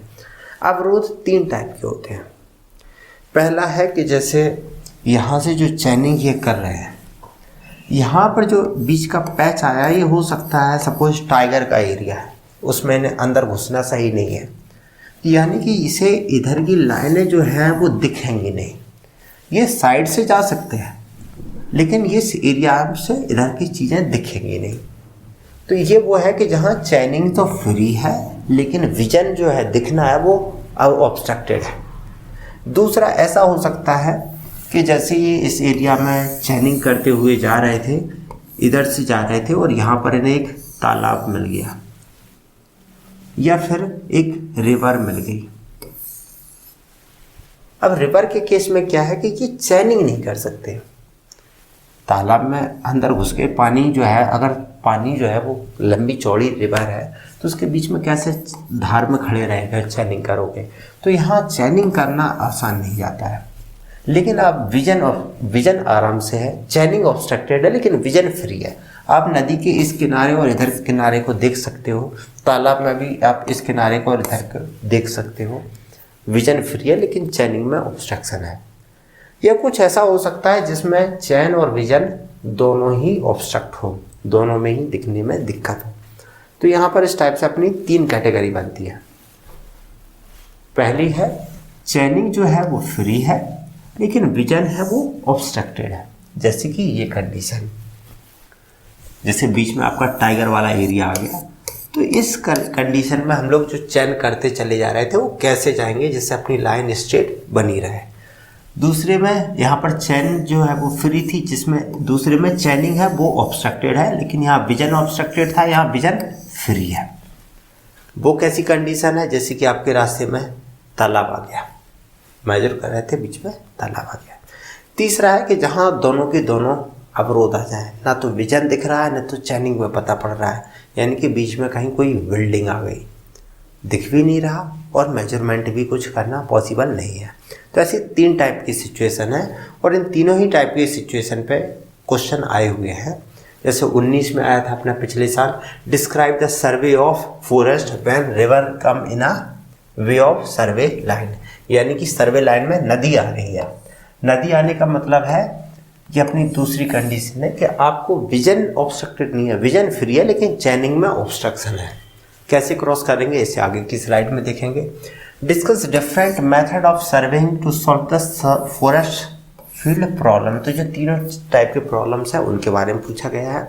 Describe how would you continue the line with the chain only, यानी कि चैन सर्वे में आप अपनी लाइन को कैसे कंटिन्यू कर पाओगे when large river interrupt the chaining line और forest area comes across the chaining line. इस पॉइंट को समझते हैं, ये मुद्दा क्या है इसका, forest area comes in chaining line. एक एक करके इन चीज़ों को समझेंगे। अपने तीनों ये ऑब्स्ट्रक्शन है। तो अब पहला ऑब्स्ट्रकल अपन पढ़ते हैं, when चैनिंग is free but vision is obstructed. क्योंकि ये जो सब्जेक्ट डेवलप किया है ये किया है इंजीनियर्स ने। अब ये तो हम लोग ज़बरदस्ती उस सब्जेक्ट को फॉरेस्ट पे अप्लाई कर देते हैं। तो इंजीनियर्स वालों का ये मानना था, जो अपने इंजीनियर हैं, कि हम कहीं से प्लान में कोई सर्वे करते जा रहे हैं और बीच में कोई फॉरेस्ट एरिया आ गया, तो इस फॉरेस्ट एरिया में धंसना ना पड़े हमें, हम साइड से ही मेजर करके निकल जाएं और अपनी लाइन सीधी चली जाए। तो क्या किया जाए, इसलिए उनकी जो अपनी इंजीनियरिंग की बुक्स हैं उनमें सीधा ऐसे लिखा होता है कि बीच में फॉरेस्ट आ गया। अब इस कॉन्सेप्ट को अगर फॉरेस्ट में करोगे तो वो तो पूरी फॉरेस्ट है, ठीक है ना। तो फिर उसे वहाँ पर समझ लेते हैं कि जैसे कोई टाइगर एरिया आ गया, वहाँ पर आप अंदर नहीं जा सकते। तो अब ऐसे केस में क्या कर सकते हो आप, कि सीधा आप मेजरमेंट जो भी लेते जा रहे हो इसमें इस टाइप से मैप के हिसाब से चले जाओ, या फिर यहाँ पर सपोज मैं यहाँ आपको लाइन बना देता हूँ कि जैसे आप यहाँ पर जा रहे थे, आप क्या करोगे, यहाँ पर एक 90 डिग्री का एक साइड लाइन निकाल दोगे और फिर सीधा इस पे 90 डिग्री की लाइन बनाओगे और सीधा मेजरमेंट करते चले जाओगे। जैसे ही इस एरिया को क्रॉस हो गए फिर 90 डिग्री की लाइन बनाओगे और फिर मेजरमेंट शुरू कर दोगे, चलता रहेगा। यहाँ पर ये 90 डिग्री बना के, यानी कि 90 से अपन काम कर लेंगे, ये ऑब्स्टेकल को निकल लिया। तो एक तो ऐसे कर सकते हो, दूसरा है जैसे इसमें मैप में दिया गया है उसके हिसाब से कर लो। फिर ये मैथमेटिकल कैलकुलेशन है, तो यहाँ पर फिर डिस्टेंस पी वगैरह निकाल देंगे। कैलकुलेशन में क्या होगा कि जैसे आपने एक यहाँ पर एक कोई लाइन ड्रॉ कर ली साइड में, ये पर्टिकुलर एंगल से कि ये यहाँ पर 90 डिग्री हो या इस पर 90 डिग्री हो और इस पर पर्टिकुलर कोई एंगल, ट्रायंगल को देख करके फिर आप यहाँ से जाओगे, यहाँ 90 से ये निकाल लोगे, फिर कैलकुलेशन इसकी कर लोगे। तो इससे क्या निकल आएगा कि आपका ये जो ट्रायंगल है, इसमें ट्रायंगल में आपको क्या मालूम होगा, ये मालूम होगा आपको, ये मालूम होगा और ये निकालना है। तो फिर आप कैसे कर लेते हैं कि इसे लंब मान लिया, इसे आधार मान लिया, तो इसे कर्ण मान लिया, तो कर्ण को निकाल लेते हैं, फिर वो साइन थीटा कॉस थीटा वाला लगा लेते हैं, ये अपन एंगल पता होता है, उस हिसाब से निकाल के आगे चले जाते हैं। दूसरा केस आता है कि जब अपना चैनिंग है वो तो ऑब्स्ट्रक्टेड हो जाए लेकिन विजन फ्री है, जैसे आप यहाँ से मेजरमेंट करते जा रहे थे, बीच में तालाब मिल गया, अब क्या करोगे? कोई नहीं, 90 डिग्री बनाएंगे, साइड में चले जाएंगे, फिर 90 डिग्री इधर से बनाएंगे, फिर साइड में मेजर करते चले जाएंगे, फिर 90 डिग्री मारा, इधर आ गए, फिर 90 डिग्री मारा, लाइन सीधी चली गई। अब ये जो लाइन है वो सीधी जा रही नहीं जा रही है, तो उसे यहाँ पर अपन 2 पोल लगा देंगे और यहाँ कोई बंदा खड़ा होगा, वो देखेगा कि ये दोनों स्ट्रेट में है, ये 90 डिग्री पर पोल लगाएगा, यहाँ पर 2-3 पोल लगा देंगे और ये यहाँ से देख के बता देगा कि स्ट्रेट है कि नहीं, क्योंकि विजन थोड़ी दिक्कत है, केवल चैनिंग नहीं कर सकते। दूसरा, ये पॉइंट तक यहाँ से इधर की इन्हें दूरी पता होती है, इधर से ये जो यहाँ से इस पॉइंट की जो बीच की दूरी है वो वाली ये रही, साइड में मेजर कर ली और आगे चले जाएंगे तो दूरी भी मेजर कर ली ने और उसका भी काम हो गया। ये तो रहा पॉइंट के साथ सिचुएशन। जैसे पिछले साल क्वेश्चन आया था, ये पॉइंट में इस टाइप से भी कर सकते हो। पिछले साल क्वेश्चन आया था कि अगर आपको बीच में नदी आ जाए तो नदी के साथ क्या किया जाए चैनिंग में। तो अब नदी में दिक्कत है कि आप जो उसकी रिवर की जो धार है पानी में तो घुस नहीं सकते, तो आपको मेजर करना है तो क्या तरीका निकाला जाए, मैं इस तरीके को बता देता हूँ, इस भी सिमिलर है। आप क्या करोगे, यहाँ पर एक आपकी इधर से मेजरमेंट चलती आ रही थी, यहाँ पर एक बेस स्टेशन बनाओगे और यहाँ पर एक डंडा लगा दोगे, क्या, रेंजिंग रॉड। दूसरा रेंजिंग रॉड यहाँ लगा दोगे, एक बंदे से बोलोगे नदी के उस साइड चला जाए। ये अपना पर्सन जो है वो यहाँ खड़ा होगा और ये इस हिसाब से देखेगा कि ये जो क्रॉस है वो इस डंडे को क्रॉस करते हुए सीधी जाएगा। तो ये जो यहाँ पर पर्सन होगा वो यहाँ पर फ्लैग लगा देगा, ये इसे बोल देगा इधर जाओ या इधर जाओ, तो इससे ये सीधा स्ट्रेट लाइन में जाएगा इसकी देखने से, ये दोनों के हिसाब से। तो यहाँ पर ये पहुँच गए। ये मेजरमेंट इधर आगे स्टार्ट कर सकते क्योंकि एक फ्लैग लग गया, दूसरा भी इसी टाइप से वो फ्लैग लगवा देगा, तीसरा भी लगवा देगा और इन तीनों स्ट्रेट में रहेंगे। एक बार लाइन यहाँ पर मिल गई, फिर वो स्ट्रेट जा सकते हैं। अब दिक्कत अपनी कहाँ है? अपनी दिक्कत है कि आखिर इस पॉइंट से इस पॉइंट के बीच की ये जो डिस्टेंस है वो कैसे मेजर किया है। लाइन तो स्ट्रेट कर ली लेकिन डिस्टेंस मेजर करना रह गया। तो अब क्या किया जाए इसका? तो इसका एक तरीका है कि अपन कुछ भी एंगल मान लेते हैं।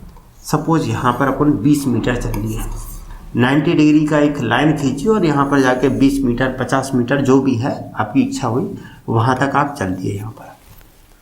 यहाँ पर भी 90 डिग्री पे आए थे, यहाँ पर एक फ्लैग लगा दिए, रेंजिंग रॉड लगा दिए। अब 90 डिग्री बना करके यहाँ पर आपने 20 मीटर कराई तो इसका एक सेंटर पॉइंट ले लेते हैं, एक रेंजिंग रॉड यहाँ पर सेंटर पॉइंट पे लगा देंगे। अब क्या करेंगे, एक पर्सन रेंजिंग रॉड है उसे लेके यहाँ से इधर को बढ़ेगा और वो तब तक बढ़ता जाएगा जब तक ये जो रेंजिंग रॉड है ये और ये बिल्कुल स्ट्रेट लाइन में ना आ जाए। जैसे ये यहाँ पर पहुँच जाएगा, ये हो जाएंगे बिल्कुल स्ट्रेट लाइन में। अगर ये स्ट्रेट लाइन में है तो इसका मतलब क्या है, ये बेस इस ट्रायंगल का ये बेस और इस ट्रायंगल का ये बेस इक्वल है। ये बिल्कुल इक्वल होगी तो ये डिस्टेंस और ये डिस्टेंस इक्वल होगी क्योंकि ये एंगल इनके इक्वल है। तो ये डिस्टेंस मेजर कर लेगा तो ये डिस्टेंस निकल आएगी, निकल आया, काम हो गया। उसे बस केवल मेजरमेंट की तो दिक्कत थी, उसका वो काम हो गया, आगे चलता जाएगा।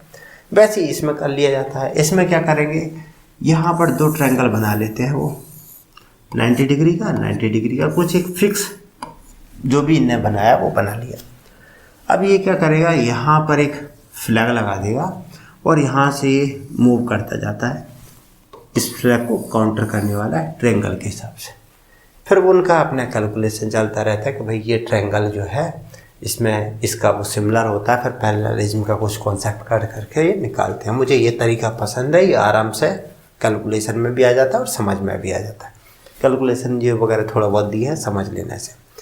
तीसरा ऑब्स्टेकल है कि जब आपको दिख भी नहीं रहा है और मेजरमेंट करने में भी दिक्कत है, जैसे कि कोई बड़ी बिल्डिंग है तो क्या करते हैं, इधर से मेजर करते चले आ रहे हैं, यहाँ पर 90 डिग्री के 2 लाइन डाल दी, ठीक है, ये भी 90 की, ये भी 90 की।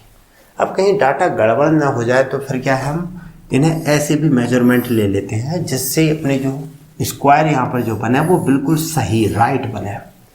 अब ये 2 पिलर है, उसके हिसाब से हम लोग यहाँ पर साइड में मेजरमेंट ले लेंगे। फिर वही काम यहाँ करेंगे, यहाँ पर भी 90 डिग्री की 2 लाइन ड्रॉ करेंगे और इन्हें भी साइड में मेजर कर लेंगे जिससे ये फ्रेम सही रहे, कहीं डाटा में कोई गलती की गुंजाइश ना हो। और फिर यहाँ से इधर साइड में मेजरमेंट करना शुरू कर देंगे। तो यहाँ से यहाँ की जो दूरी होगी वही अपनी यहाँ से यहाँ की दूरी होगी। तो इस टाइप के केस में हम ये ऑब्स्टेकल को भी आराम से क्रॉस कर सकते हैं।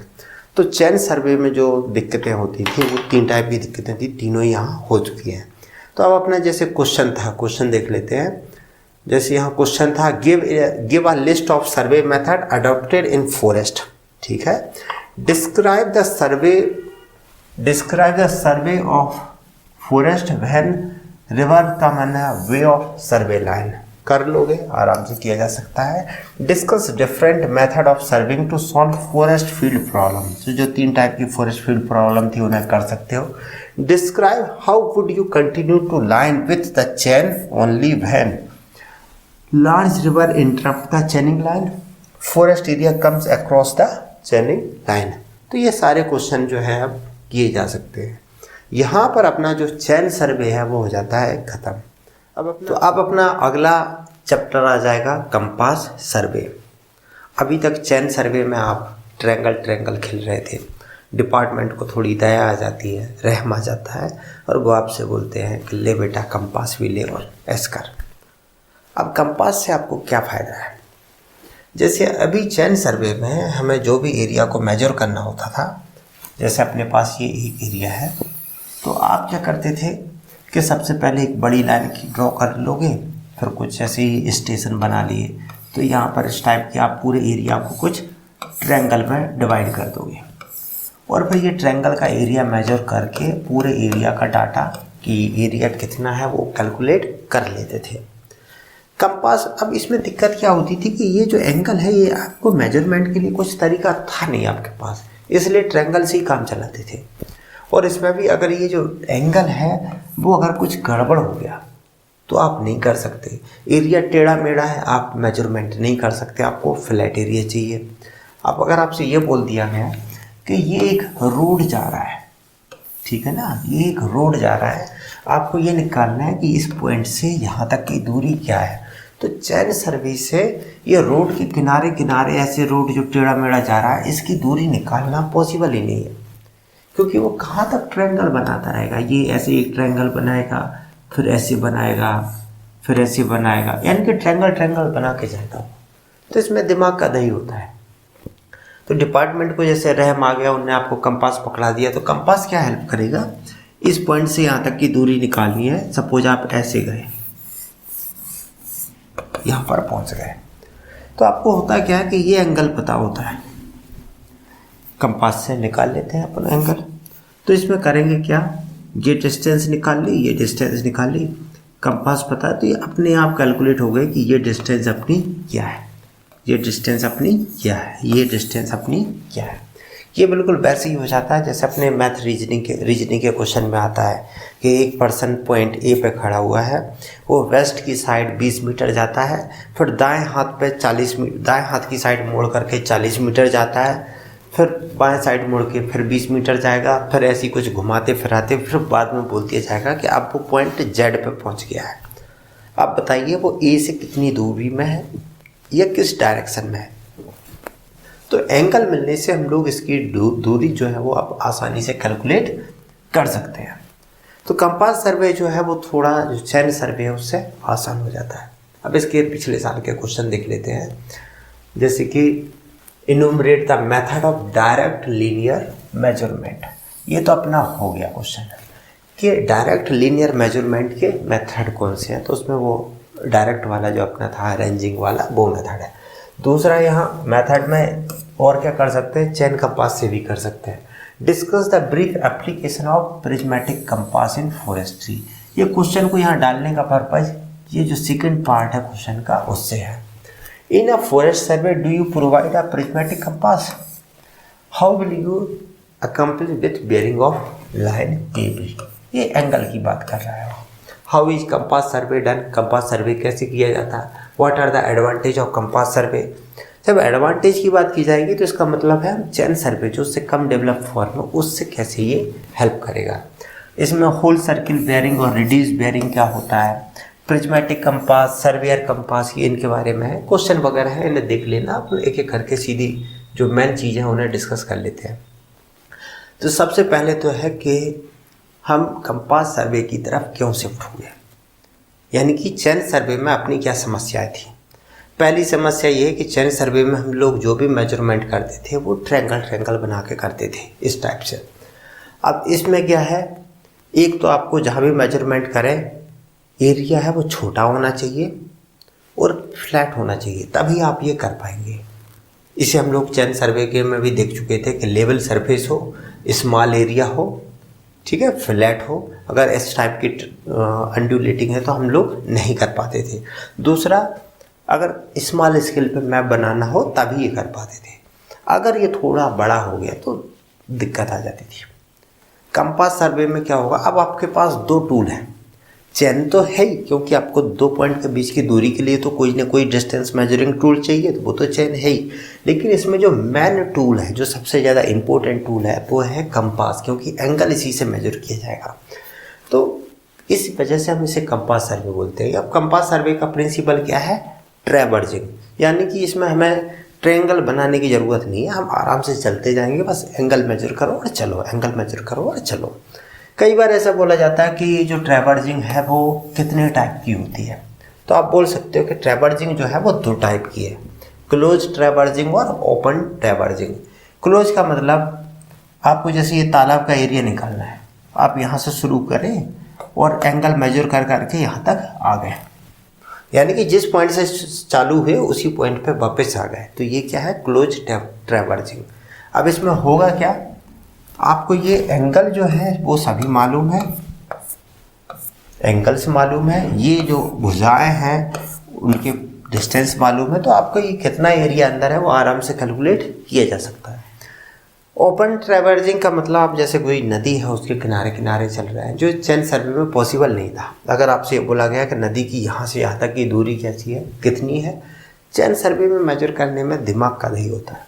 इसमें क्या, कुछ नहीं, हम नदी के किनारे किनारे चलते रहेंगे, ये एंगल मेजर करते रहेंगे, तो हम आराम से ये निकाल सकते हैं कि ये यहाँ से यहाँ तक की दूरी कितनी है।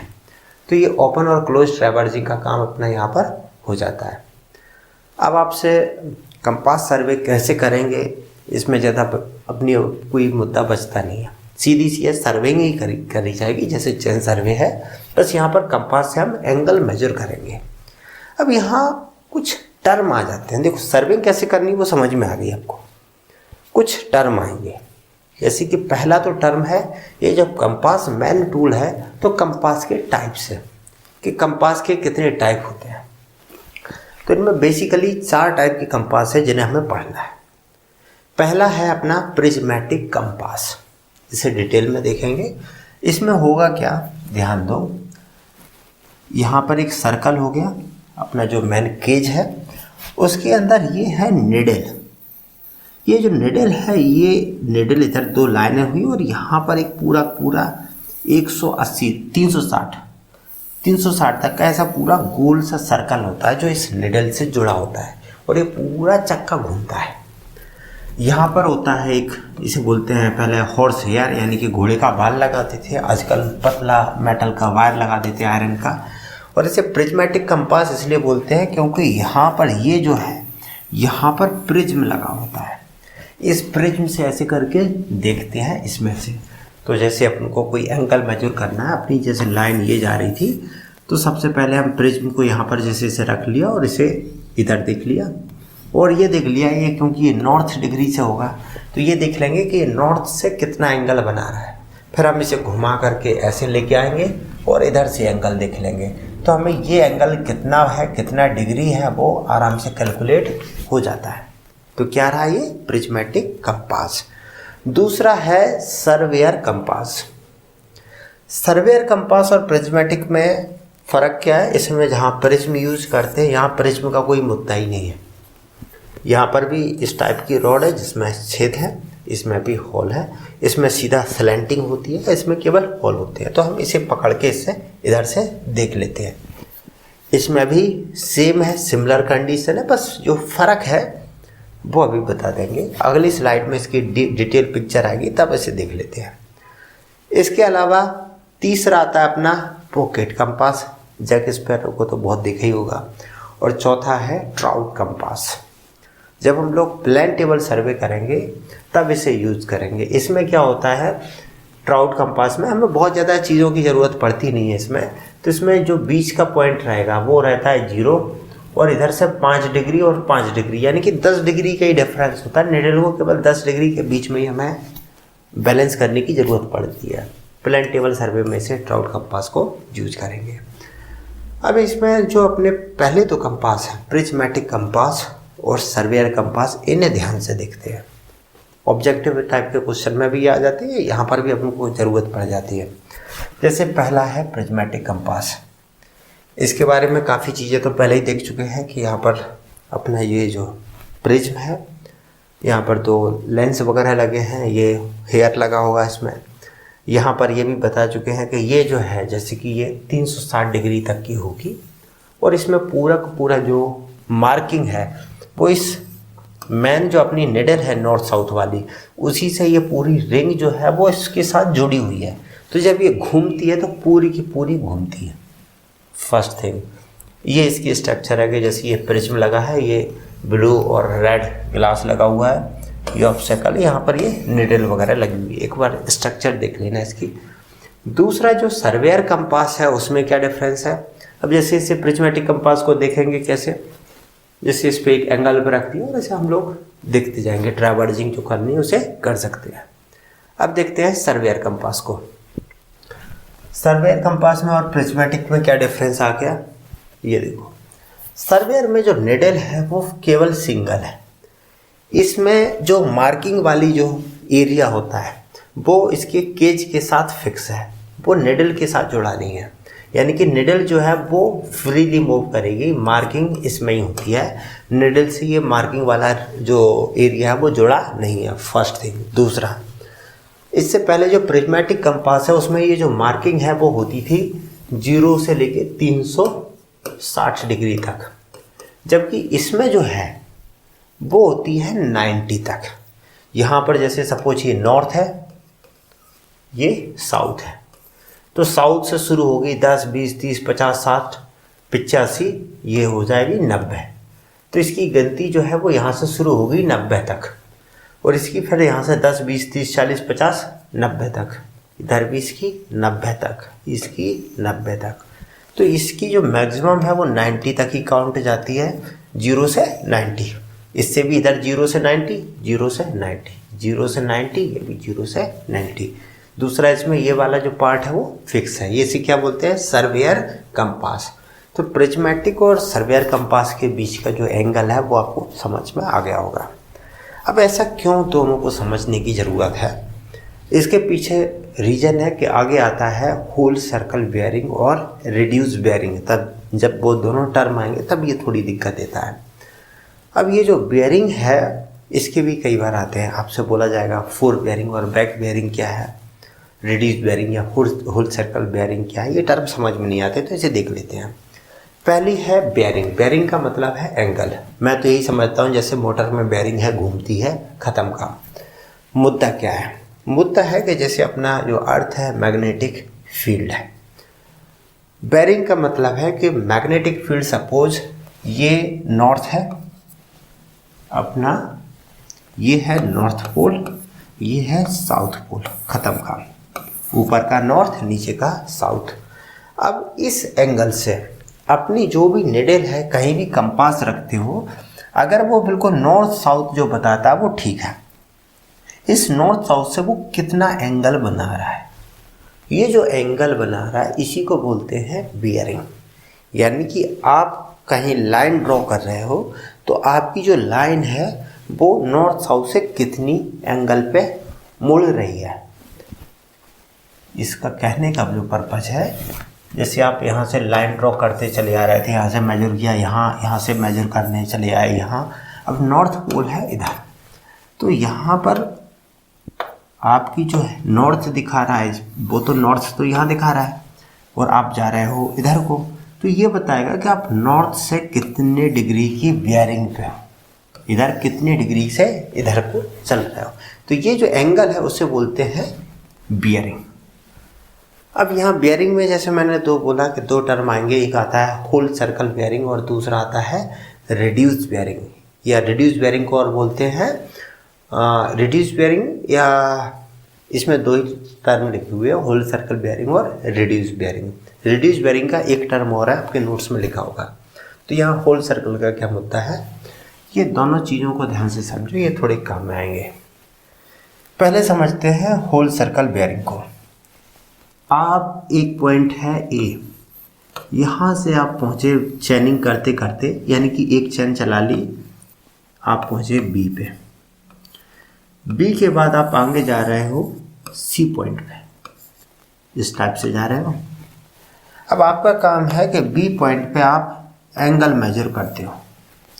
आपका ये नॉर्थ है, नॉर्थ डायरेक्शन, आप नॉर्थ से सी का जो है वो कितना एंगल है ये मेजर करना चाहते हो। तो इसके लिए क्या करोगे, आप यहाँ से ये एंगल मेजर कर लिया आपने, सपोज ये मिला आपका θ1। कई बार ये जो आगे की लाइन है जिधर को जा रहे हो आप, उधर की तरफ की जो चीज़ें मेजर करते हैं उन्हें बोलते हैं फोर बियरिंग। क्या बोलते हैं इसे, four, FORE, four side, four bearing. और जब आप सोचते हो कि हमारा जो एंगल है वो सही है तो नहीं, क्योंकि मैग्नेटिक फील्ड में कई बार लोचा होता है, तो आप कई बार पीछे जो मेजर करके आ चुके हो, क्योंकि यहाँ से अभी आप जो जा रहे हो वो यहाँ से लंबे जाओगे, सी से डी पे जाओगे, डी से ई पे जाओगे, इस टाइप से आपकी लाइन चलती जाएगी। तो आप यहाँ से अगर पीछे की लाइन मेजर करना चाहते हो तो पीछे की लाइन कैसे मेजर करोगे, अगर आप यहीं से मेजर करते हो कि पीछे की लाइन है कितना एंगल है, तो इसमें आपको कोई भी लाइन हो, आप नॉर्थ से हमेशा इसी सर्कल में ही मेजर करोगे।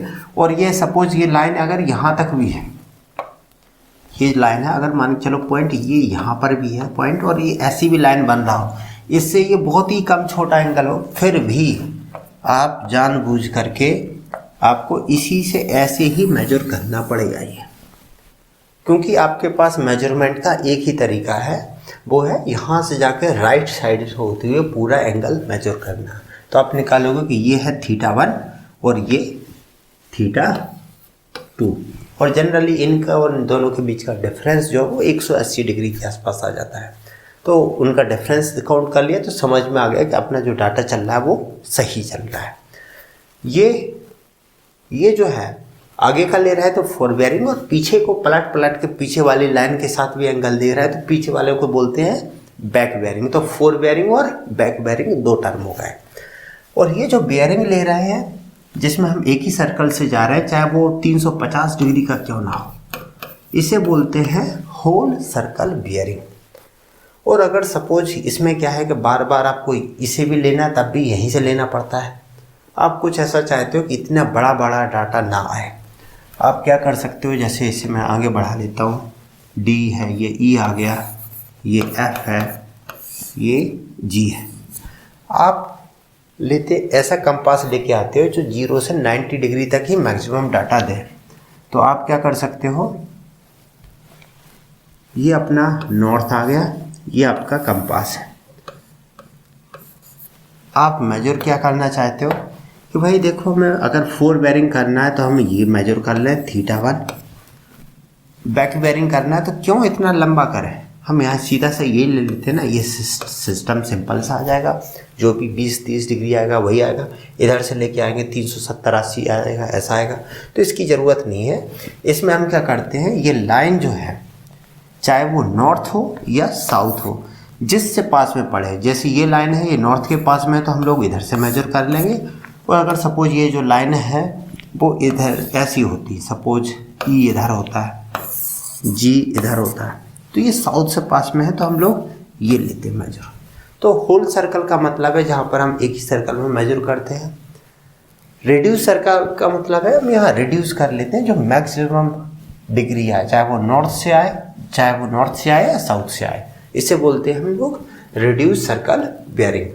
तो यहाँ पर होल सर्कल बेयरिंग की बताया गया कि जैसे इस पॉइंट से हम इस पे आ रहे हैं तो इसमें, और इससे इस पे आ रहा है, तो अगर हमें इसका एंगल देखना है तो हम यहाँ से ये देख लेंगे। अगर इसको बैक बेयरिंग करनी है, पीछे वाले को वापस से पलट के मेजर करना है, तो हम यहाँ से ये करेंगे। तो ये है होल सर्कल बेयरिंग, ये फोर बेयरिंग, ये वाला बैक बेयरिंग। इसमें समझ में आ गया होगा। जैसे ये नॉर्थ से इसको मेजर करो, इसको मेजर करो, कुछ भी करो, आपको एक ही सर्कल में जाना है। दूसरा अपना जो रिड्यूस बेयरिंग आ ही गया, ये रहा रिड्यूस बेयरिंग, इसमें हम नॉर्थ से साउथ से सीधा मेजर कर लेते हैं। फोर बेयरिंग और बैक बेयरिंग, ये दोनों टर्म आपको समझ में आ ही गए हैं। अब आता है कि आखिर कंपास सर्वे हम करते कैसे। सिंपल सी चीज़ है, इसमें कुछ एक्स्ट्रा तो है नहीं। सबसे पहले जो भी आपको एरिया बता दिया गया कि इस एरिया में सर्वे करना है, तो आप उस एरिया में जाते हो, उसका एक रिकॉग्नाइजेशन सर्वे, सबसे पहले उस एरिया को देख करके समझते हैं कि एरिया कैसा है और हमें कहाँ से सर्वे करना चाहिए, कैसे कैसे जाना चाहिए, एक मोटे तौर पे देखते हो रिकॉग्नाइजेशन सर्वे। ये सर्वे के बाद आप उस एरिया का एक इंडेक्स मैप बनाते हो, इंडेक्स स्केच बोलते हैं। स्केच बना लोगे, स्केच के बाद फिर आप नेक्स्ट डे या उसी दिन लेबर को लेके आए साथ में, और फिर जैसे हम चेन सर्वे करते थे बस वैसे ही करते जाएंगे।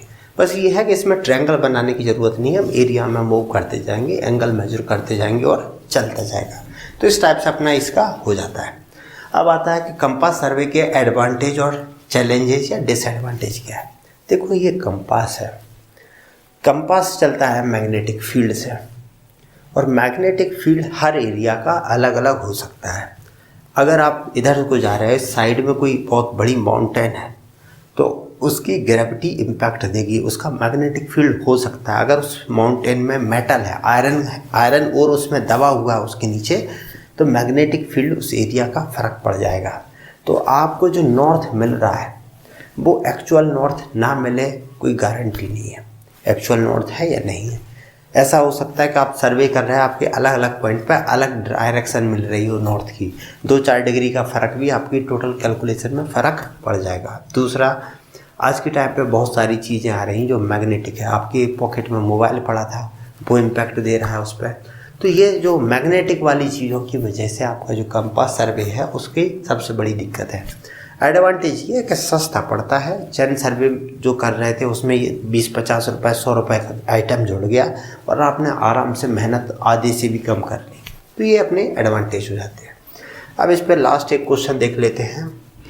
What is the importance of surveying in forestry हो चुका था। Discuss different method of surveying to solve the forest field problem. अब यहाँ पर था डिफरेंट मेथड ऑफ सर्वेइंग। तो डिफरेंट मेथड में हम लोगों ने चैन सर्वे पढ़ लिया, कंपास सर्वे पढ़ लिया। अब यहाँ पर है फॉरेस्ट फील्ड प्रॉब्लम। तो फॉरेस्ट फील्ड की प्रॉब्लम जो चैन सर्वे में हम 3 चीज़ें पढ़ चुके थे, उन्हें आप 3 टाइप की वो प्रॉब्लम लिख लोगे, फिर उन्हें चैन सर्वे से कैसे करोगे, चैन सर्वे के वो टाइप हो ही गए हैं। कंपास सर्वे में तो कोई इशू ही नहीं है आपका, केवल डिग्री का इशू है कंपास सर्वे में। तो अब जैसे इसमें आपका इशू यहाँ आ जाता है, पहला आ गया कि यहाँ पर कोई डीप फॉरेस्ट पैच आ गया और आप इधर से सर्वेइंग करते चले आ रहे थे। अब कंपास सर्वे क्या कर देगा, आपको जो एंगल है नॉर्थ से वो एंगल मेजरमेंट आसान कर देगा। तो आपको ज़्यादा दिमाग लगाना नहीं है, आप सीधा 90 डिग्री करोगे, सीधे गए, 90 डिग्री करोगे, सीधे गए, 90 डिग्री करोगे, निकल आओगे। तो ये एंगल का ही तो काम कंपास सर्वे ने आसान कर दिया। तो ये चैन सर्वे जैसे ही काम करेगा, लेकिन बस कंपास है तो आसानी से डिग्री मेजर करके काम चला लोगे आप। तो ये काम अपना यहाँ पर हो जाता है। अब देख लेते हैं कंपास सर्वे पे जो आए हुए क्वेश्चन थे, इन क्वेश्चंस को आप देखोगे तो आप उम्मीद है आराम से हो जाएंगे। इनुमरेट the methods of direct linear, discuss the brief application of prismatic compass in forest survey. Prismatic compass का फॉरेस्ट सर्वे में क्या एप्लीकेशन है, इसको आपसे पूछा गया था। तो आप पहले तो ये समझ में आ गया कि कंपास 4 टाइप के होते हैं, प्रिज्मेटिक, सर्वेयर, पॉकेट वाला और ट्राउट कंपास। अब प्रिज्मेटिक कंपास का बोला था फॉरेस्ट सर्वे में, तो उसका क्या यूज है, एंगल मेजरमेंट करने में। आपको केवल यहीं पे नहीं, फॉरेस्ट सर्वे में दूसरा इससे ये भी पता पड़ जाता है कि आपके फील्ड में कौन सा पॉइंट किस डायरेक्शन में है, ये भी चीज़ें पता पड़ जाती हैं। ये भी बता सकते हो आपके जो सेकंड पॉइंट है, आप इस बी पॉइंट पे हो, सी पॉइंट है, वो आपसे कितनी दूरी पे किस डायरेक्शन में है नॉर्थ के कंपेयर में। तो ये चीज़ें डायरेक्शन बताना का काम हो जाता है, एरिया कैलकुलेशन में काम आ जाता है, पोजीशन में काम आ जाता है, तो वहाँ पर अपन ये यूज कर सकते हैं। In a forest survey you are provided a prismatic compass, how will you accomplish the bearing of line A B. जो दो लाइनें हैं ए बी, उसके बीच की जो बेयरिंग है वो कैसे निकालोगे। क्वेश्चन देख लेना, ऐसा कुछ इसमें है नहीं। यहाँ पर अपना जो कंपास सर्वे है वो हो जाता है कंप्लीट। अब अपने पास क्या है, सर्वे और लेबलिंग समझ लिया, दो पॉइंट के बीच का जो लीनियर मेजरमेंट है उसे देख लिया, जैसे कि हम चैन से कर लेते हैं, वो 5 टाइप की चैन देख ली, रेंजिंग कैसे करते हैं वो समझ लिया। फिर जो अपने सर्वे के टाइप हैं, जैसे कि चैन सर्वे है उसे समझ लिया, कंपास सर्वे है उसे समझ लिया। अब अपना आएगा third, plane table survey. Plane table survey को समझना है, थियोडोलाइट की ज़रूरत नहीं है, बस नाम समझ लो कि थियोडोलाइट सर्वे भी है। गूगल पे एक बार सर्च कर लेना कि थियोडोलाइट क्या होता है। इंस्ट्रूमेंट का नाम याद रखो, जिससे अगर कभी लिस्ट करना हो तो आसान हो जाए। तो केवल हमें प्लेन टेबल सर्वे देखना है, लेबलिंग देखनी है, और फिर इसके बाद अपना इंजीनियरिंग और ख़त्म।